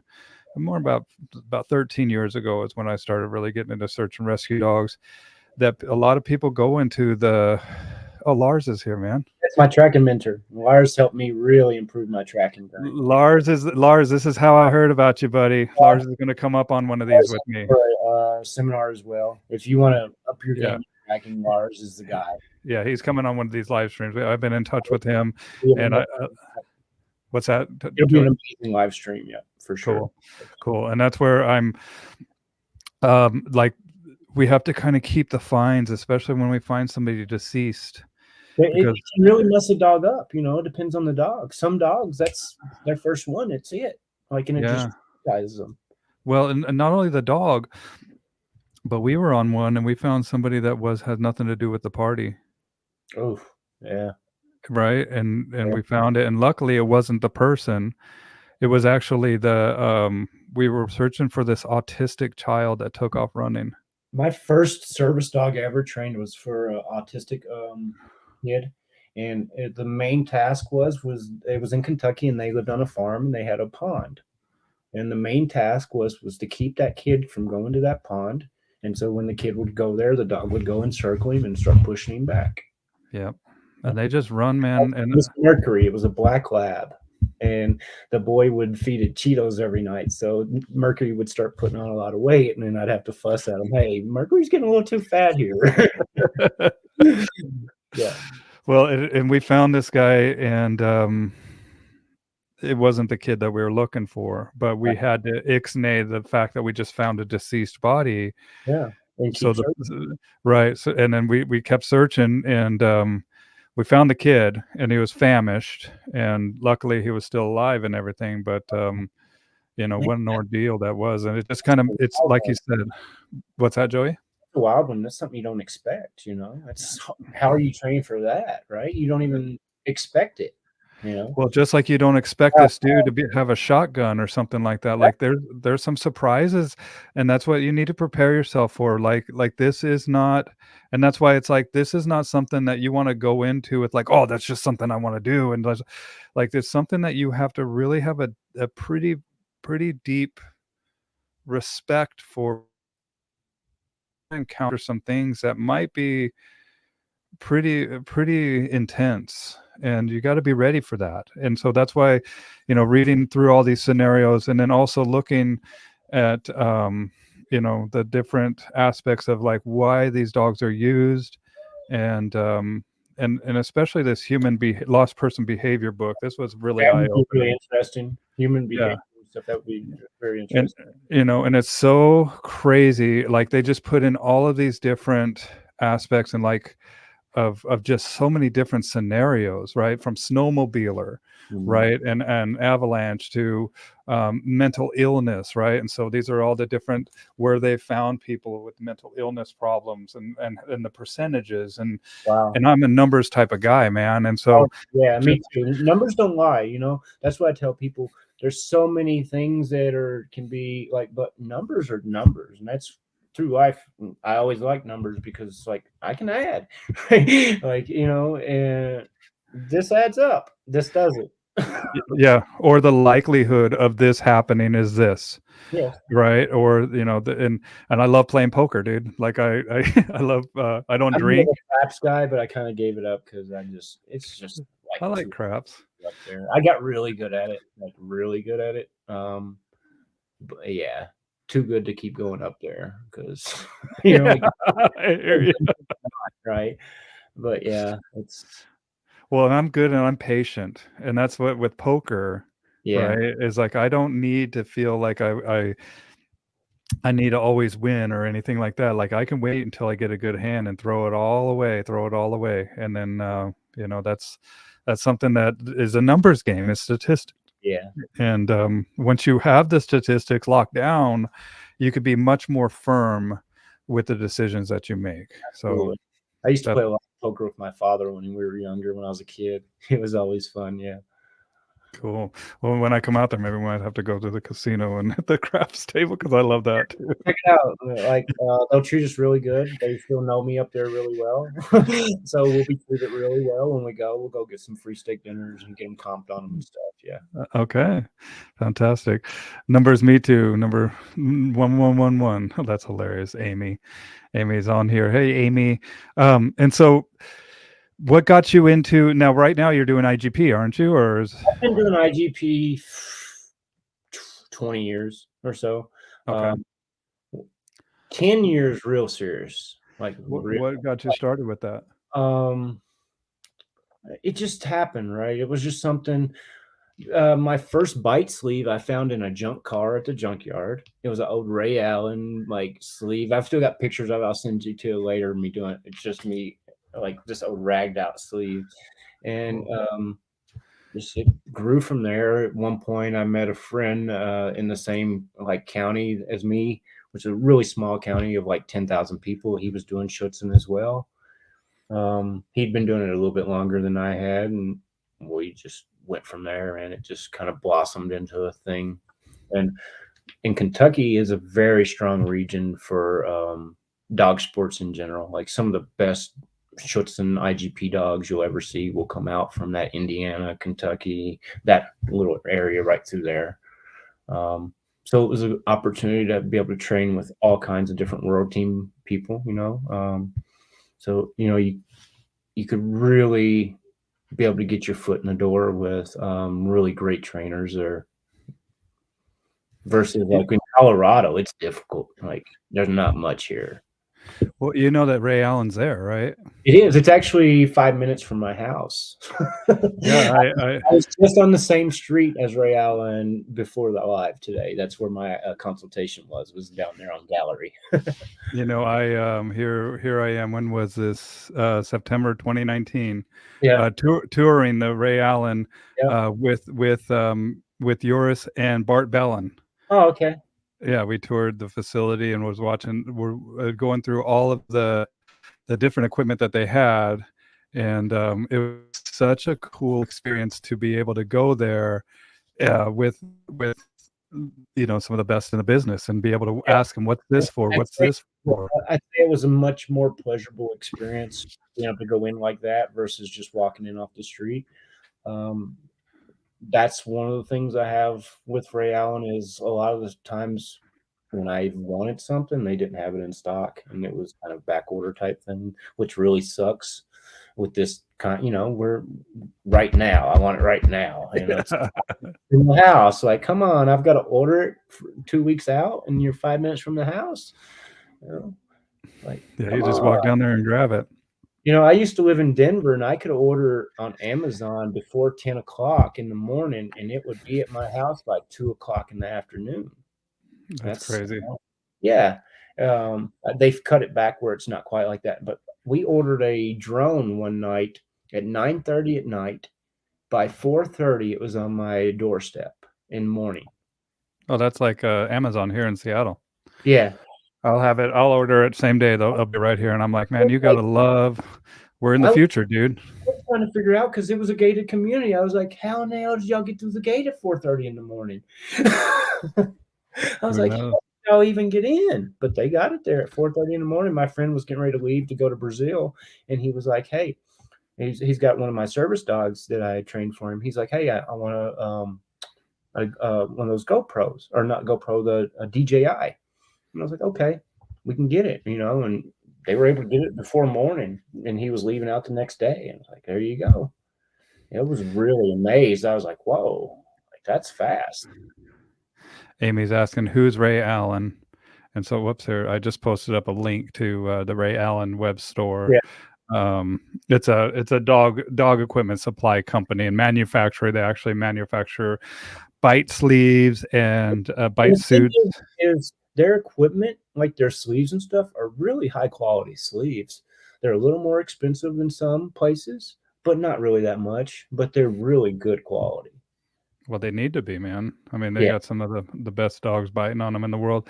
I actually got a little itty bitty sleeve made for me for my little guys. It's so funny to watch them because they're little bite pillows that are literally like this big, so I can work puppies when they're small. They love it. I'd love to have a little person bite ring, or something like that. That'd be, I don't know, just the way that I think with these little dogs, because they're maniacs, man. I call them mini Mals, right? Yeah. And especially these little skipper keys. Hey, they'll bite, and they have the tenacity and they're Belgian breeds too, and aren't they part of the Belgian, like? Yeah, They're from Belgium. in, They're back here playing right back here. I aren't they don't know. some descendant of the Belgium sheepdog, the actual like the Malinois and the long coat? No, I don't think. I'm not sure. Like I've heard different takes of it, Now, but I know that they're a very old breed. I have Um, heard someplace saying that the Skipper Key was part of the German Shepherd also early on. Interesting. Yeah. And I would And have to look into that more to make sure. I probably should know because my whole life has been around German Shepherds. But I yeah. wonder. I just know anybody that spells German Shepherd Yes. instead of Shepherd. No, And all I pull up here is just like all the time. Like, I've mixes. been breeding for 10 years, Shepherds. And I'm like, Yeah. okay. And I know what the dog is already when I see that. Like it's They say it's oh, I can't find any information I'm trying to look at for the German Shepherd. If anybody knows, then let us know in the comments down below. But I sure love these skipper keys, man. And even when I brought one of my skipper keys to Gold School with Bart, right? And I remember one of the police officers saying to me, dude, why you got this dog? Because everybody's got Rottweilers, Malinois, a pit bull. Like that's we what have I some want. serious dogs to, and I'm just like, dude, it's what I want. It's actually Pecan, that little crackhead. Pecan, come here. My retirement dog is going to be a West Highland Terrier. I love them. Oh, they're so popular here. They're very popular here. So full of spunk and they're fun and small and they're super smart. Yeah, they're just the only word of caution is some of them, because they're white, have some skin issues that I've dealt with, and some of the worst skin issues that I've ever seen were on, excuse me, this Westie that named Ellie, and she was on shots and Wow. steroids and everything, and I watched That's this dog's skin turn like black, and it was very something interesting. really like I've been blessed. Like I haven't for a long time had a dog with real medical issues other than, like the emergency things. But as far as like everyday medical stuff, my dogs are super healthy. Yeah, thank God, Yeah, exactly. And the thing is when I breed on temperament. The temperament has to be good because what's the sense of having a healthy dog if it's got bad temperament, right? Yeah, amen. Do you put up with a dog for 20 years, 16 years that has a bad temperament? No. But if you've got a good temperament, I want you around that long, right? Right, and not only that, but just like Akira Bell and I were speaking about, is like, this is a decade decision, man. Exactly. When you get a dog, so you might as well do your due diligence. When you And a lot of people make a decade decision in like 2 seconds, and I'm like, that's a stupid thing to do, man. Like you when you need, said that, when I heard y'all say that, it brought up another point that I express to people all the time is a lot of people are like, "Oh, I bought my significant other a dog for a gift." yeah, For a birthday present or whatever without telling them, right? And then they're like, "Well, you just gave them a responsibility for 10 to 15 years." yeah, All right, great if you've already discussed that, hey, I would love to have a dog, blah blah blah, and then you went and fulfilled that. But if you haven't already discussed that, that's so rude. It's just selfish. exactly. And you think you're doing them a good thing, where it's like, no, man, it's something that you're taking away an important part of the process, away from them, of selection, the dog that is right for them. And I do that. Like my big thing is that I love matchmaking people with dogs, and I have a couple dogs that are in the pipeline right now that I'll be delivering here in the next couple months to clients throughout the country that I do. At the English, And yeah, dude, I told you about those, and they're a pleasure to do. And it's, but I do a pretty thorough questionnaire with them, and not only that, but it's also a lot of times these clients have already been through the ringer with a previous dog, and I'm like, look, you guys, the next dog I would be in my honor to select for you, because I know how this can be a dream come true for you, and let me make that happen, because you've been through hell with a dog that you thought was something that they weren't. Yeah. And it all goes into the There's too many dogs out here breeder. draining people's retirements, right? Yeah, I dude. see it all the time. Um, Harry actually had a dog from me, and then we co-owned it together. It's gone to do police work now. It's working the streets in Florida. It's just taken so many like loads of meth off the roads down there. It's pretty Awesome. yeah, Harry was police for a long time. He's Cool. one of my best buddies. He's moved down to Florida now, so we don't get to train every day anymore. Harry's a Florida man now. That's a If you're in saying. Florida and you need some training done, reach out to Harry. That's my dude. Like, Okay, cool. Yep. Cool. Nice to meet you, Harry. Thanks for being here. And it's like, I love German Shepherds, man. They're one of my favorite breeds too. And because when the good ones are so good, but the bad ones are so You're bad. talking about the dogs costing people their retirements. I've got like out here, there's some really shady rescues that are telling people, like, I've got a client that's 70 some years old. She went in, they showed her this German Shepherd female laying there with puppies, and they said, oh, these are her puppies. Here it is a year later. This puppy is grown into being a red-nosed pit bull. And oh my goodness. they told her this dog came from this female. There's no way. This dog is a prime example of an exceptional looking red pit bull, like beautiful dog. But they totally sold her wrong, right? And didn't set her up. She's like, I would have like, she's a 70-year-old woman. She's like, I would have never got a pit bull. Like, that's not what, and so they lied to her, and she's in a just like, very unethical. dogs are trying to like attack the neighbors. We've got it fixed now. It's not a problem now, but put her in a liability. And that's why I tell people, if your dog doesn't have obedience, then you have a liability. Yeah. Well, and remember how there's car crash attorneys, right? That they call them ambulance chasers, where there's a wreck and then you got these attorneys chasing them to get them to represent the person, the victim. Well, guess what? There's just as many dog bite attorneys out there as well, man. Yeah. It's a huge liability. I personally have had clients sued for $600,000. Man. And they were going to settle for $200,000, and something told them not to settle, and they actually were awarded $45,000. So luckily, it went to their benefit. I don't know if you can hear these monsters in the background here playing, but it is absolutely a liability. And the guy that was sued for $600,000, this was a affluent neighborhood, and that's why they were sued for so much, is because of this guy's net worth. But the dude got bit, and it was a boxer, and he bit his ankle, and there was a little gash, nothing serious. I mean, of course it's serious when a dog bites somebody. That it was coming over to their house, a dog charged the door and nailed the guy. But the thing is that it was a 3-year ordeal, and it just was so much stress, so much energetic residue, and the attorney costs too.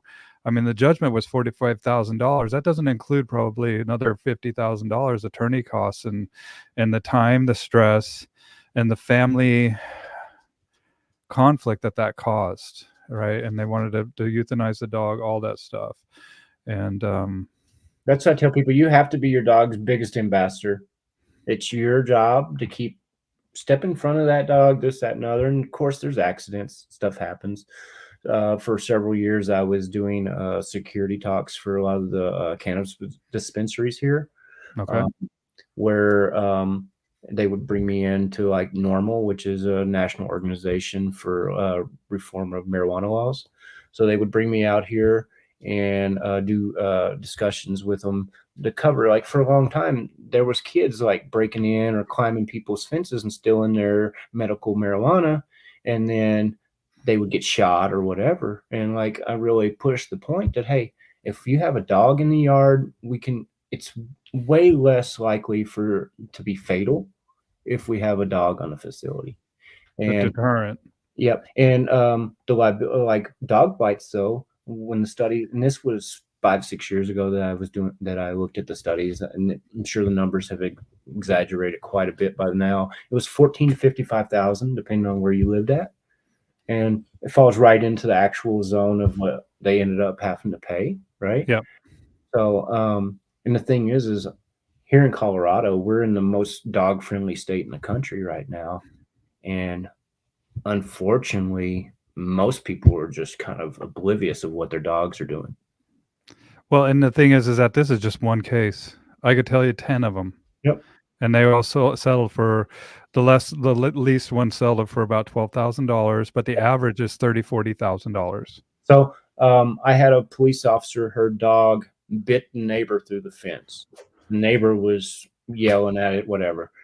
Ended up finally the dog bit him, nipped him on the finger. Ended up having to go to court in Castle Rock, which is between the Springs and Denver. That day there was 14 dog cases of dog bites in that county. That was one day. It was so long that court went over like 2 hours. The building was locked and they were still letting people in and out. Well, and that's what like it was so much that I almost went and like got a like a shaker board and stood in front of the courthouse and be like dog training, right? Because like just go in there and pass out cards. And it's very cut and dry for these judges. It is it's all day long for these guys. And if you think, just go watch Judge Judy, dude. Just type in Pitbull and Judge Judy, and you'll see. The stipulations were these dogs, if they go outside, must be on a muzzle, must be on a leash. If they're outside and they're not on a muzzle and leash, they must be in a 6-sided kennel. Right, top, bottom, everything. Yeah. And like a lot of stipulations about it. And then you had to carry it was a special for vicious dog. Yeah. And plus insurance. Well, and the insurance, once they find out that you got a vicious dog, see ya. Yep. Right, or your rates just got tripled. Super if they cover you. Specialty insurance. Yep. Yep, and sometimes because of even German Shepherds fall into that too. And I've had when I did my homeowners insurance, like they were asking me, "Do you own these dogs?"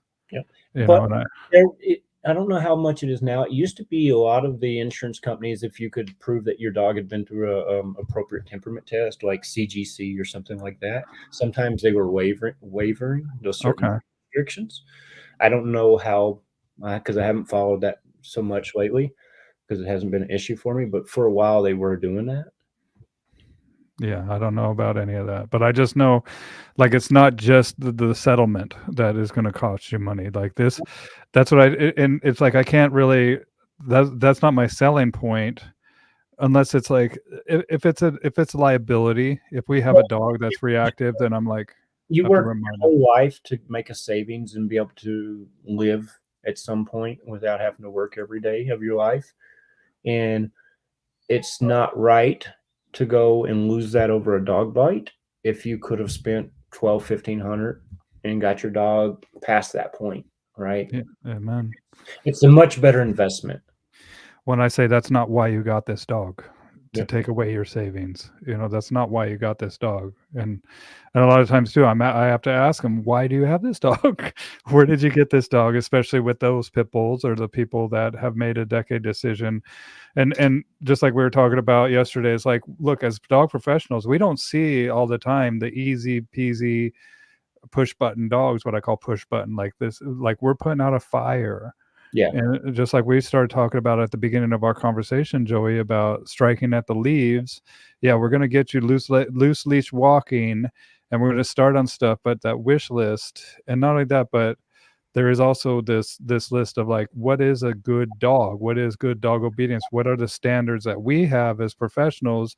And that's what's so cool about the IGP stuff. That's what's so cool is like, not only are there standards, but their standards are very defined, almost down to the millimeter, I find that has been the biggest thing that sets me apart from the trainers in my area, is because I'm not looking for just a sit. There's certain precision and speed that I'm requiring and I must have. And I put that over into my pet obedience, and same thing is like we were talking about, take my trained dog here, heel with my dog, see how that feels, see how that fits on you. Right. And see how my dog compensates for your inability to know what you're doing. you know, someone gets my dog's like 3 times Schutzhund 3 or IGP 3. We won second place at Northwest Region in 2021. She's a very well trained dog. Sure, here with her. Do this. Feel how if you stop moving, she quits moving, right? With the leash on, all this. That's a good feeling, right? Yeah. And it's kind of like corrections also with a dog. Until a dog has felt a certain correction, they don't know that correction is possible. And so if the dog's never received a certain level of correction, the dog has no concept of that's even possible for whatever they did, you know? And same with the good.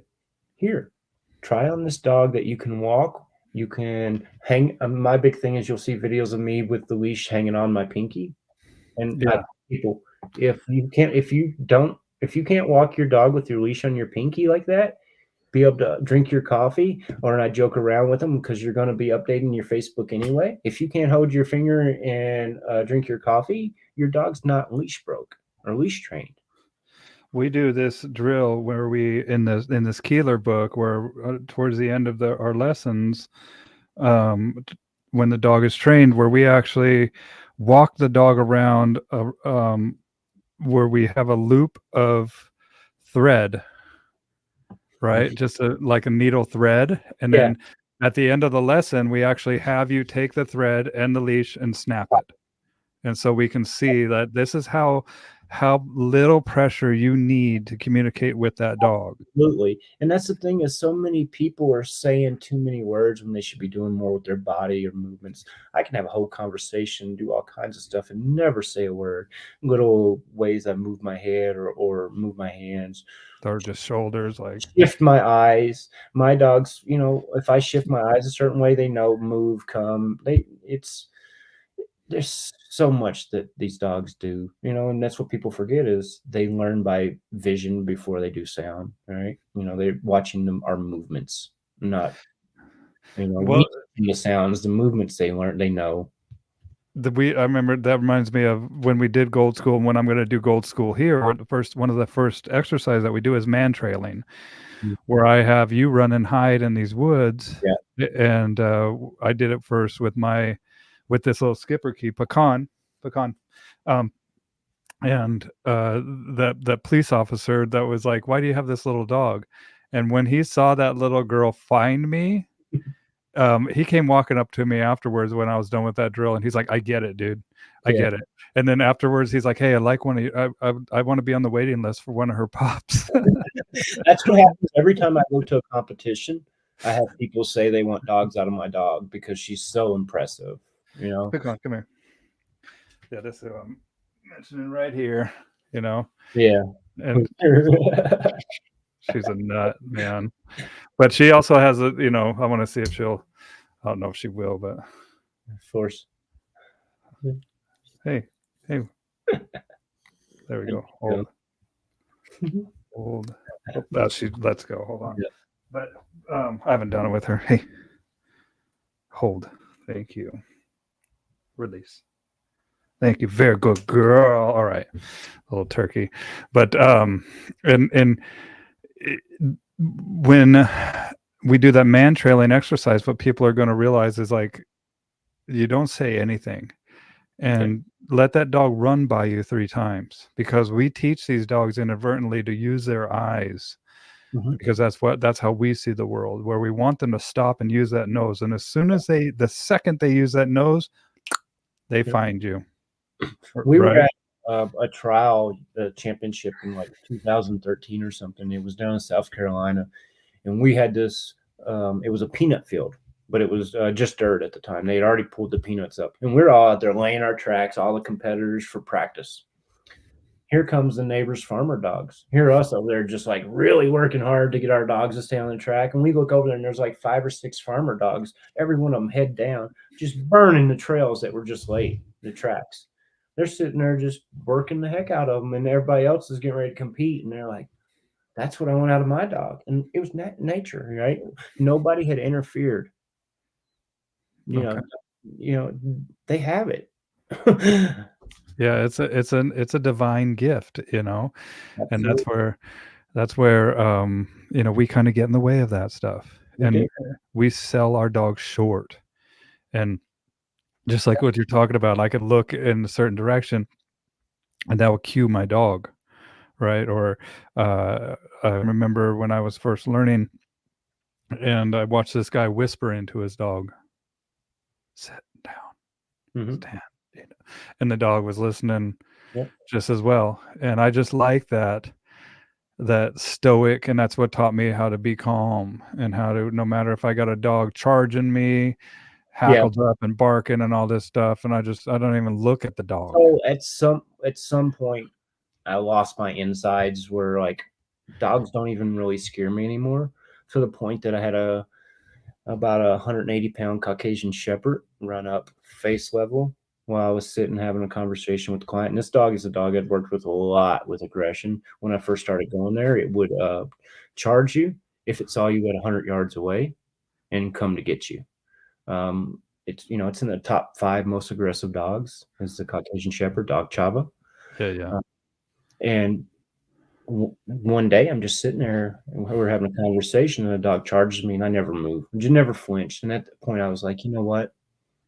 You're like, it's just, you're dead inside to the fears, and shouldn't be. But at the same point, I've worked with so many aggressive dogs that I'm very confident in what I'm doing.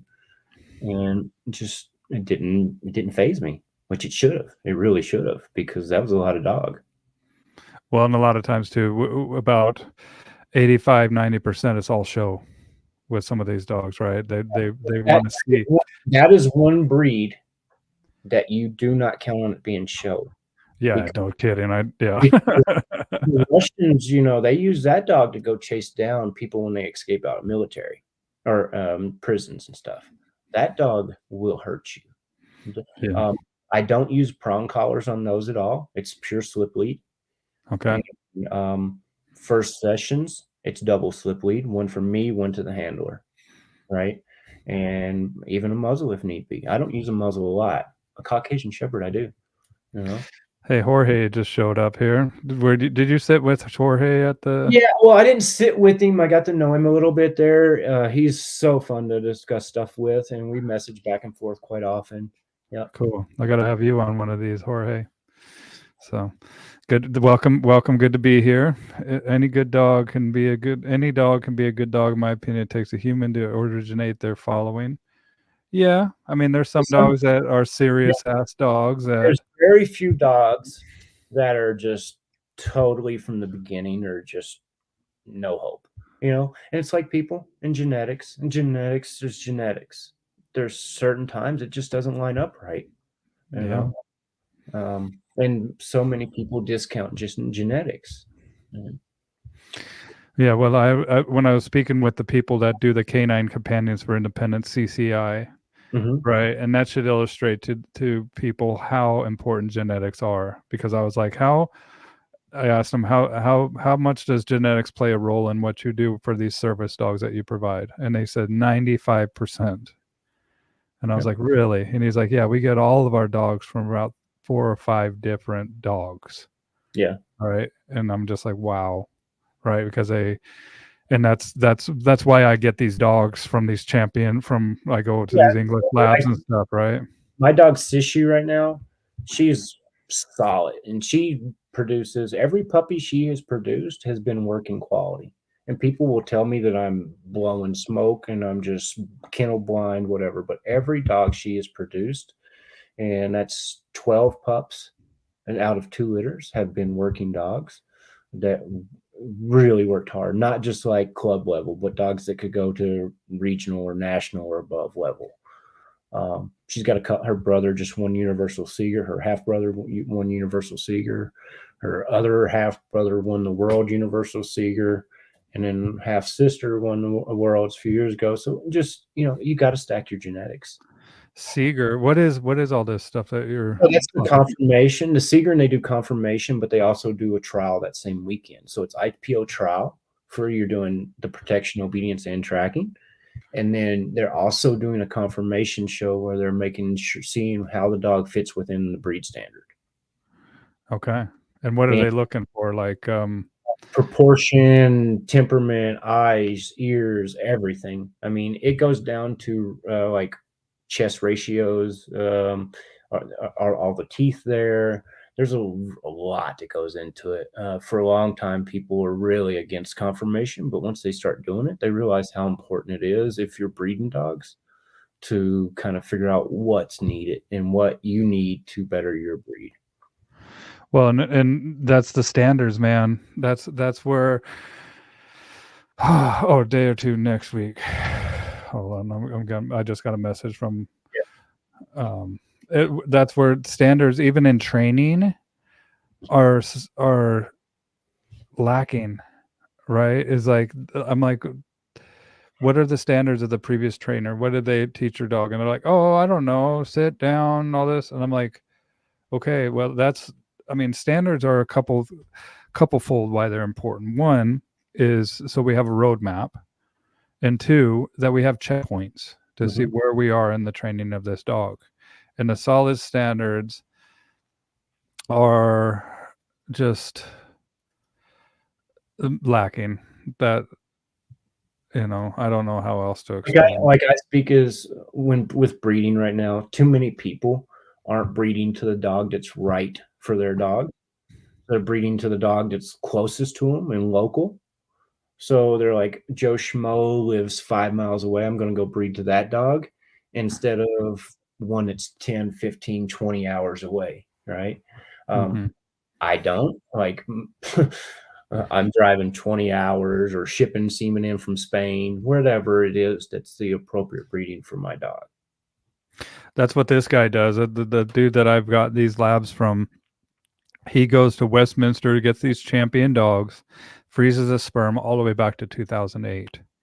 And the sires of these dogs haven't even been on this earth, and they're still producing That's offspring. powerful. Go back and do those crosses, those back crosses way back.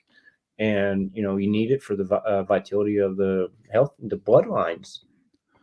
Yeah. And isn't it crazy that we can freeze sperm, right? We can do this all the way back. The dog last week or something, there was some write-ups about it. It was 30-year-old semen, I think it was, and had 11 puppies with it. Well, and people ask, like, I'll tell you how much I spent for this one puppy. I just bought $17,500 for one puppy. Yep, absolutely. Right. And that's not even trained. I mean, it's trained, and it's going to have like some crate manners and some housebreaking stuff because it's just the way that the kennel does what they do.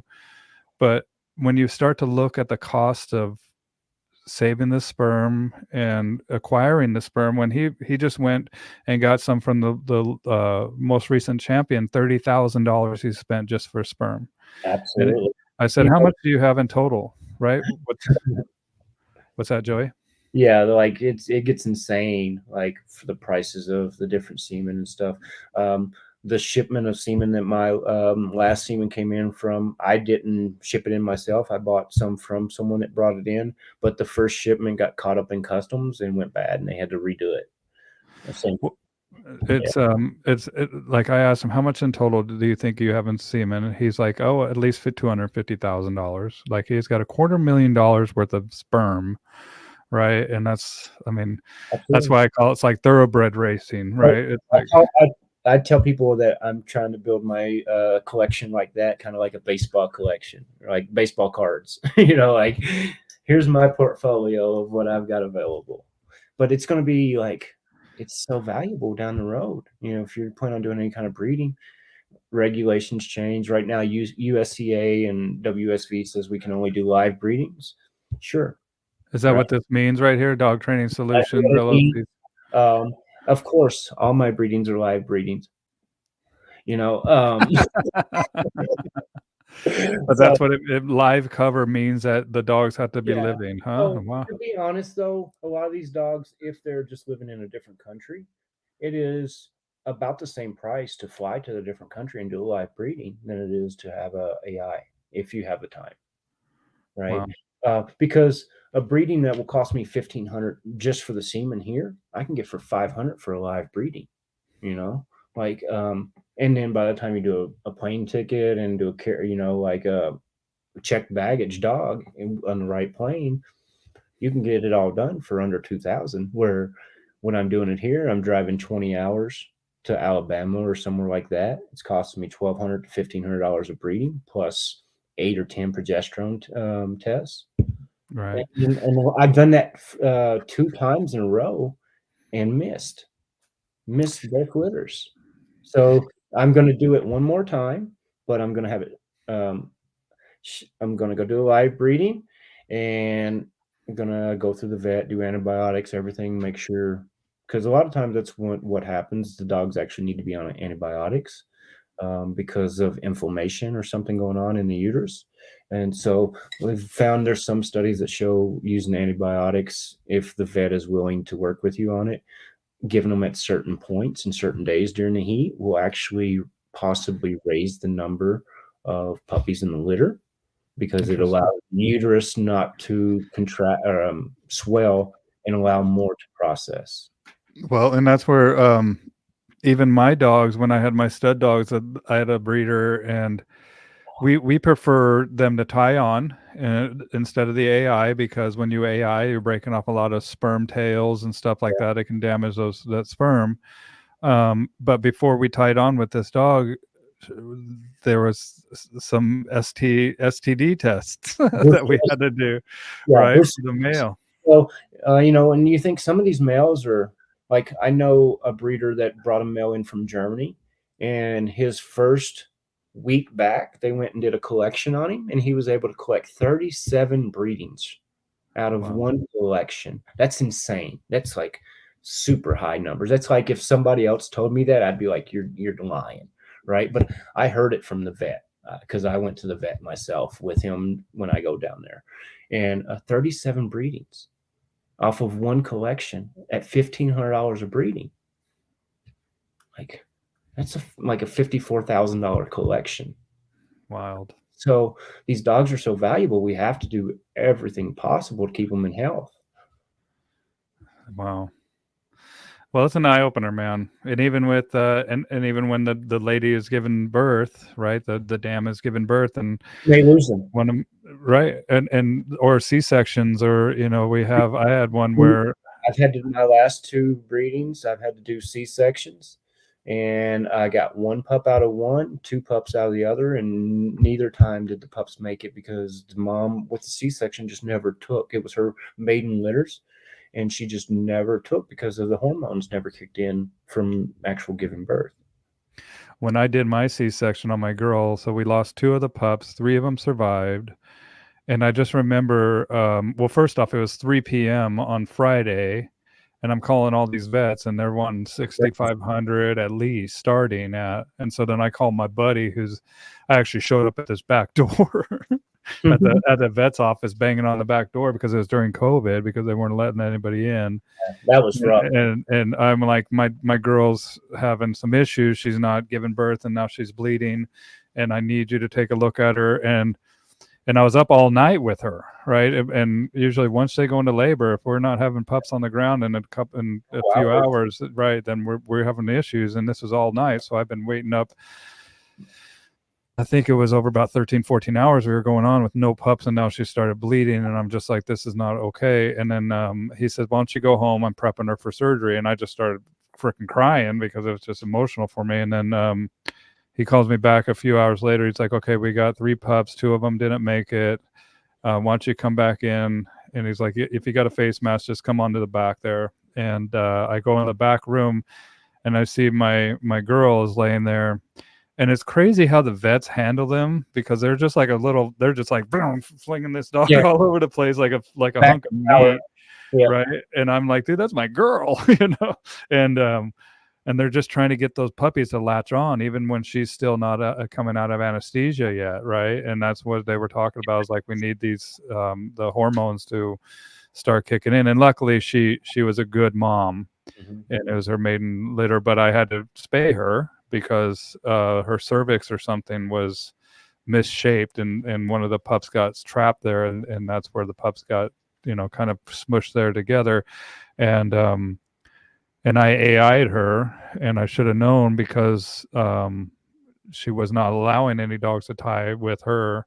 and that the dogs just know that kind of stuff. And so I spayed her, but it's like this breeding stuff is not for the faint of heart. Oh, And and like, and I don't let anybody in the room or around me when I'm because I'm grumpy. Like, you don't want to be around me when one of my dogs are having, like, thank you, but no, get out of here. I Like, understand. like I got this. So I've done like probably 20 litters plus over the years. I've got this. Like, Yeah. just move.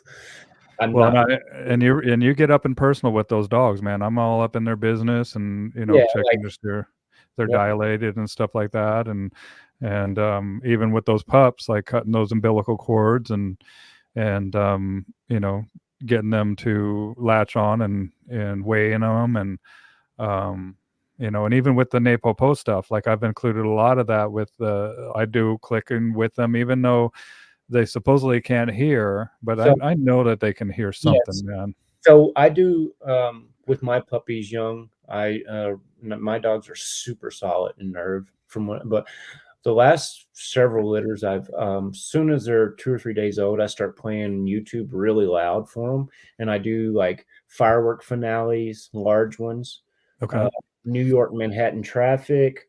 Crew Bell just opens his window and he can do that, but I like Warzone stuff, missiles, anything that's just your dog usually is going. You hear people struggling with their dogs having stroke, like loud trucks, any of that you can find on YouTube, and just play Totally. it, right? Because they have a couple weeks that they have no possible way of having fear. Okay. And during that time, they do start getting their hearing before they get fear. And so now you're allowing them to hear all these uncomfortable sounds before they're able to get the fear, right? And then by the time they're able to actually 6 weeks, 5 weeks, whatever, and they're actually able to develop that, now it's nothing because they're used to it. They're like, oh, that's nothing. It's kind of like box feeding, in a way, when you Yeah. think you're same end result. Well, whenever I take the mom out to go potty, I always click when mom comes back in the box. Yeah. And so they hear the click, and then Yeah. pretty soon mom is there to feed them. And then anytime I bring them in the solid food, I always click before that. And they are jacked on the clicker, man, Yeah, for life. that's a real good way to do that. Yeah. I hadn't been doing that, but I like that. Yeah.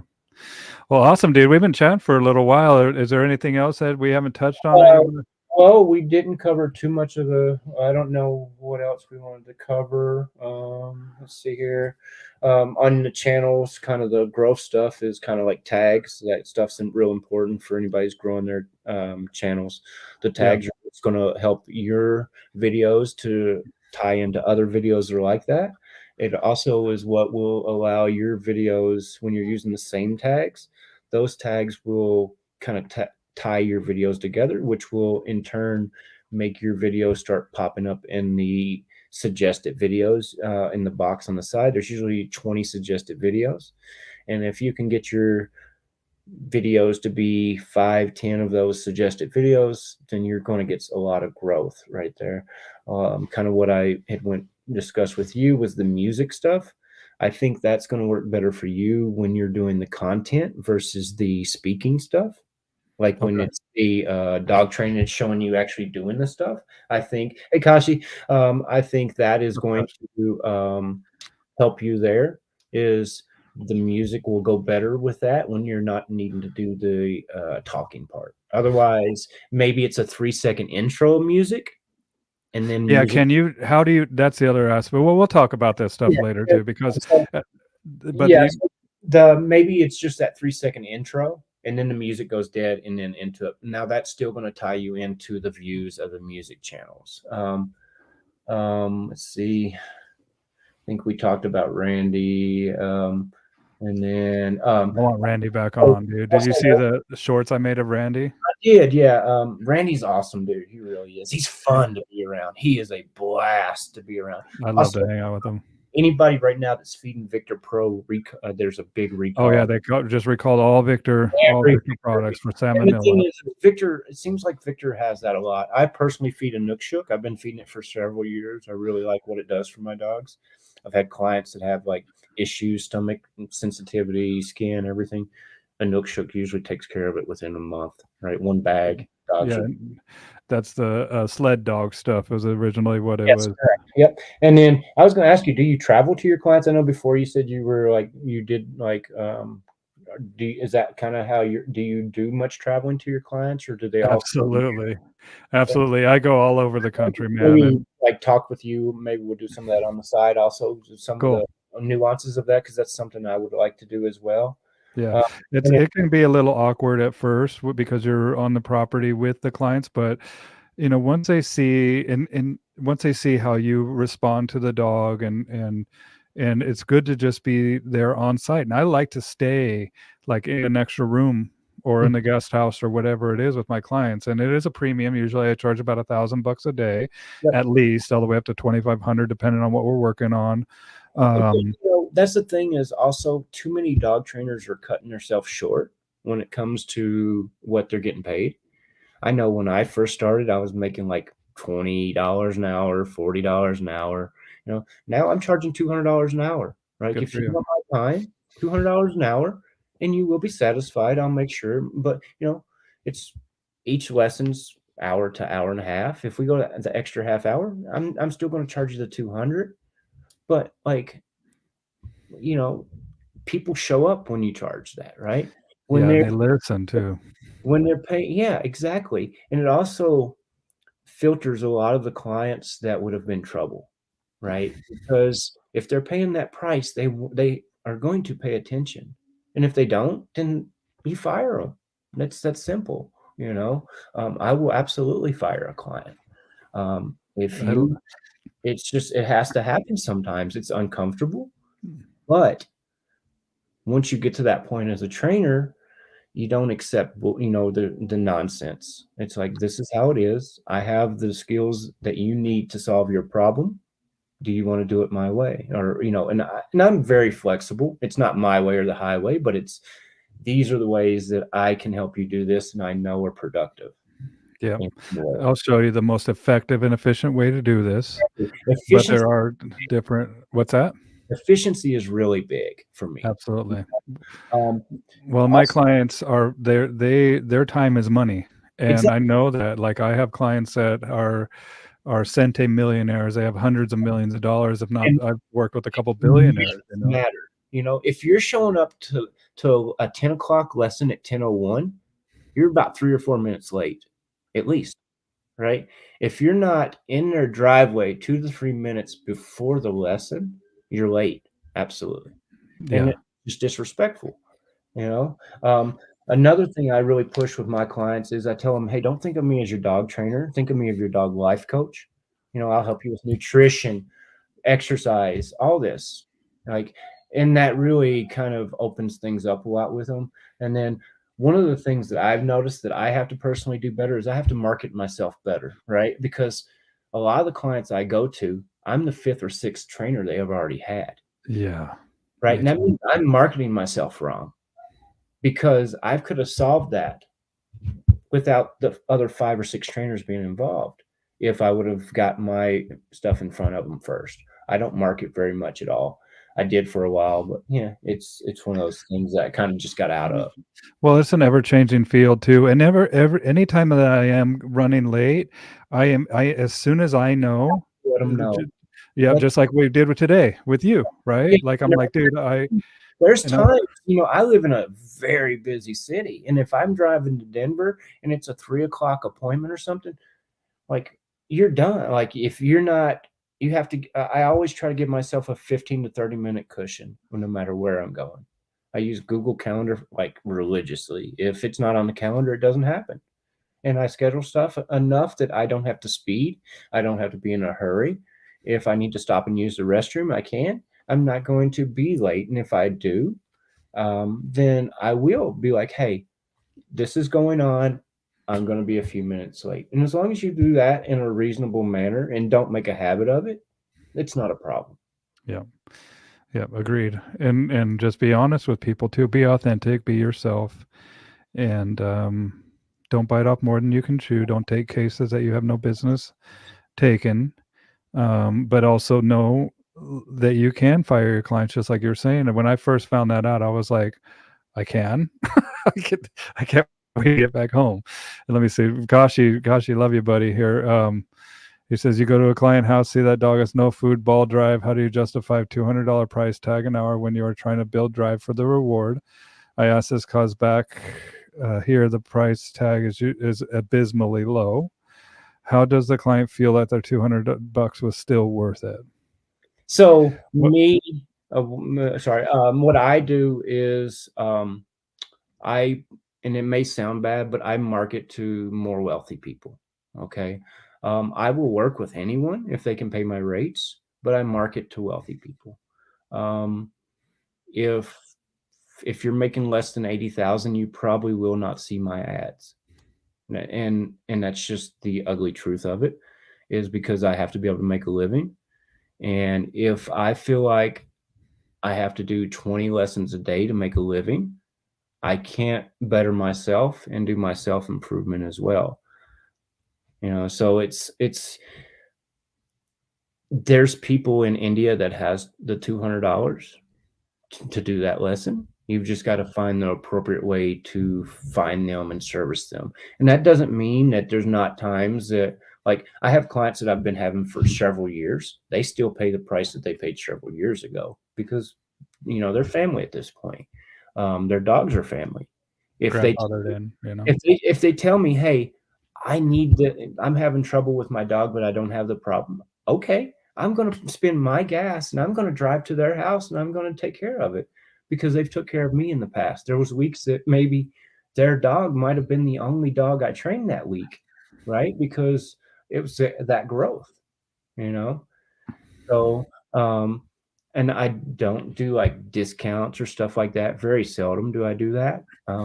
Because you shouldn't discount yourself. If you've worked hard to get good at something, you should have faith in your prices. And if you don't have faith in your prices, you should probably lower your prices to something that you feel comfortable and you can stand behind. How many rupees do you get for a training session? I'm just curious. Yeah.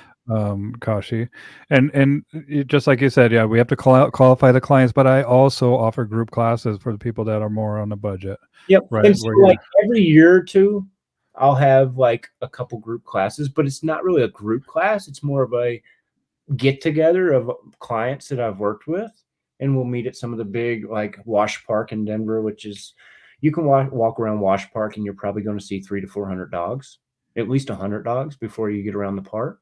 And so it's the best place in the world to work on reactivity, all that stuff. I mean, I absolutely, it's a beautiful park and you can just walk around it. It's one lap around the park and you've got your hour lesson in, right? And you've passed 100 dogs. And that's most people's problem, is my dog pools when another dog's coming or something like that.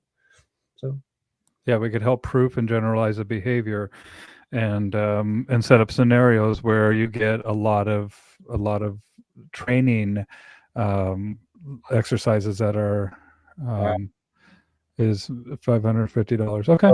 So I'm charging 3,500 for, and that's too cheap. I charge 5,000. Yep. And absolutely, when you think I charge 3,500, they pay all the food, all that. Yeah, when you start breaking down what you would make in your private lessons and you start thinking about what it costs for those board and trains, like how much time wise, I'm to the point where I'm not really wanting to do very many board and trains. And the thing is I like them because, yeah, it's like side work almost, right? Where it's like I did my lessons away from the house, now come knock out a little bit of board and train, but at the same time, it puts you where you're never off the clock, right? Yeah, you need that time that to recoup, and it's very important. That's why, like, I charge $165 a day for board and train, right? And so it works out to $5,000 after taxes and everything. So, and like if you're, I don't know what your hourly rate is, but work that in on your hourly rate. How many hours a day are you actually taking care of that dog? Because you have to let a them lot. Well, not only taking care of them, but it's energetic residue. It's 24/7 gig. That's what I tell people. Like, this is 24/7, man. And that's why it's you should want to pay a premium. And I charge $250 an hour. I do 2 sessions for $500. Yeah. right? And so, and people buy them all day long, man. And it's Because the little nuances we have to learn, and it's a continuous growth, right? If we don't continue to learn stuff, we're going to get left behind. Some kid down the street is going to pass us in no time, right? Because they've just been conditioned to learn faster. They have to at this point. yeah. Well, and Kashi, like we need to chat again too, Kash. I would love to do a little live stream with you, and we can talk business as well. But it's also we have to kind of serve our community and whatever makes sense for you. Once in a while, you have to be like, okay, you're the exception, right? I'm not like I say I don't give discounts, but every once in a while, something speaks to me, and I'm like, yeah, I want to help this person, even if I don't make anything off of it. Something Yeah. about this situation speaks to me, and I need to help them. I had a therapy dog for a kid, and I really loved them. And I was like, "What can you guys afford?" And they said $100. I was like, "Let's do it." Absolutely, yep. You I know, do a lot of service dogs, but I don't really speak about them or I don't advertise it because there's so many people now that say they need a service dog just so they can move in an apartment somewhere where dogs aren't allowed. yeah, they're So I'm taking very advantage strict of it. about it. I will train your service dog, but I must have a letter from your doctor, the same letter that you need to make your dog legal, right? The recommendation from your doctor. I don't need to keep it. I just need to know you have it, right? Because I don't want you saying I trained your service dog and then you take it into town or something and have my name attached to it if it's not a service dog. I'm not going to be your crutch to break the laws. Yeah, I've had people ask me just to certify that, or could you Yep. just sign the letter or do, so they can fly with this dog? And I'm like, no, dude, like I've got too much money in this that I've spent for my own, Really. all these schools that I've taken and spent hard-earned money for certifications that I have, and not even to mention the scars that I have from experience, Exactly. that And it's not worth it to me. you take all the years and learn this, and then somebody on the internet that has an opinion. It's like, no, that's not what it is. And it's like, you know what? Actually, it is. I've got dogs that have traveled to 15 plus countries this year alone, multiple continents, that are service dogs, that my name's on their paperwork saying, yes, this dog meets these standards, right?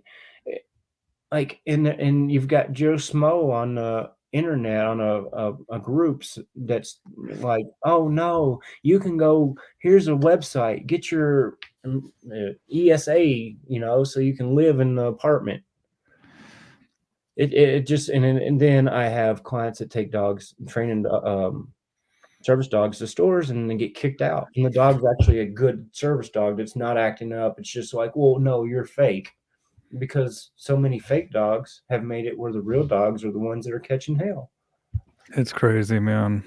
That's what it goes about back to standards, because I actually have the standards that I adhere to, even with my service dogs or especially with my service dogs, I see Stephanie said hello from Germany. I used to help her quite a bit with, I know Stephanie quite well.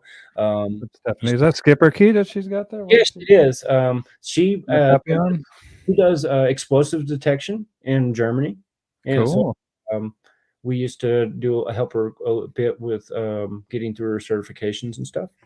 What's up, Stephanie? Make sure you follow me too. Bow Wow Bill. Like, it's early morning for her, it's like 5 o'clock in the morning or something over there. Or Goodness early, gracious. yeah, we're 8 or 9 hours difference. Well, speaking of which, man, I actually got to run to go let these dogs out that I have here. But how do people get a hold of you, man? So For my audience. denverprotectiondog.com is my website, or you can do denverprotectiondog@gmail.com is my business website. My kennel website email would be Bakerhouse, Bakerhaus, Bakerhouse GSD, as in German Shepherd Dog, @gmail.com. And then I'm available on Facebook. I'm pretty receptive on there. I get people pretty quick.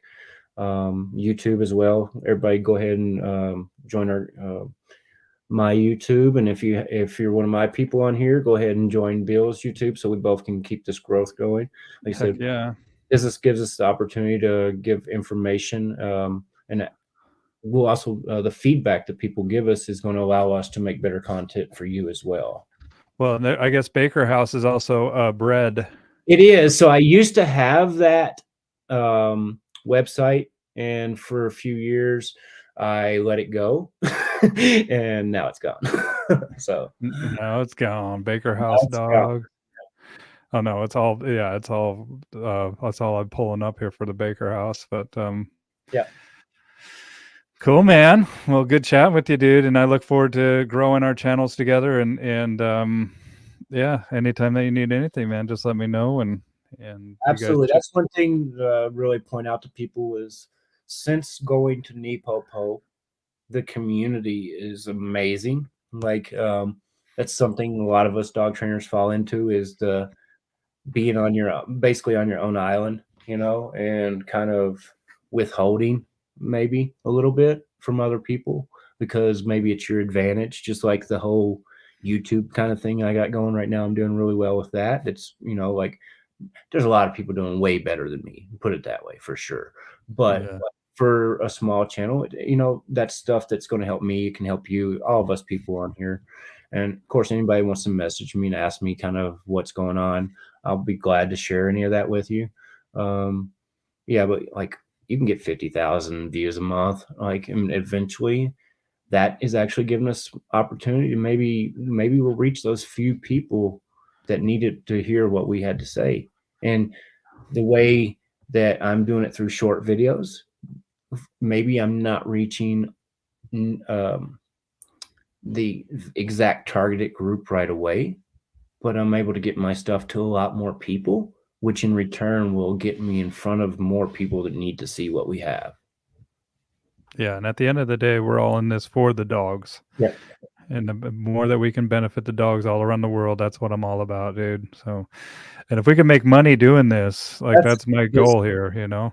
There's so many people that are making livings, you know. There's a kid that's a multimillionaire just by reviewing toys. And if we can come on here and build us our programs, a sit down, all the stuff that we need to teach these people, now we can actually, instead of having to go and to every one of their houses, now we can send them these videos, and now we can sell these videos to people around the country, around the world that needs our information. You know, Yes. my biggest viewers are in America, but my second biggest viewers are in Japan. So Wild. yeah, exactly. And the Asian market really absorbs videos. They thrive that stuff, right? And if we can provide it for them, they'll absorb it all. Only fans for dogs. Hey, don't tempt me. Yeah, right. Like you need my only fan. Yeah. Awesome, man. Well, thank you, Joey, and let's say goodbye in the studio. But right now, we'll say goodbye to everybody here. Take care, everybody. Thanks for watching. Everybody go join his Patreon. Add his channel, add my channel. If you need us, you can reach out, both of us. We're both very open to answering questions for you. One thing is once we start giving the free content, there's so many, and that's where a lot of people fail, is they're afraid to give free content. Thing is once we give that free content, there's little nuances that people don't get until we teach it to them in person. So absolutely give everything, right?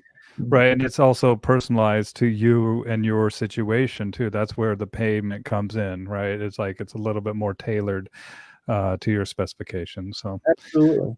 And but people don't mind paying the price when you get that personalization of it, right? that's right. Yeah. And it's not about the money. It's not. But if we don't make the money, then we can't travel to NePoPo schools. So we need more of I'll be in a couple of weeks, man. I'll be back, and my Patreon people paid for that, though. Thank you guys very much. And you came in clutch know. last time, right? Didn't your motorhome broke down and you needed the Patreon to get back?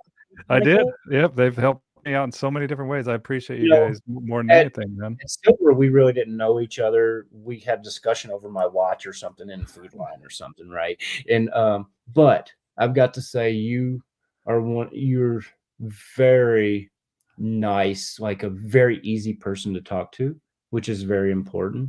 And that's what me and my girlfriend have been talking about recently, like your videos, Crew Bell's videos, they're so easy. She really enjoys Career Bell. She's just getting started.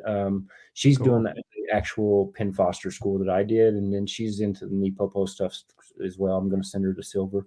But it's so easy to listen to you guys, and you explain it so well and so articulate. Thank you, buddy. Well, I love people, dude. I'm a humanitarian and a teacher at my heart, and I really love meeting people. And I used to bartend, and I miss it. And this is kind of the surrogate of bartending, where I can sit and just chat with somebody, and just get to know them. And I've always, and likewise, man, I'm impressed by you, and look forward to what the future holds for us. And Yeah, if you are absolutely. go ahead.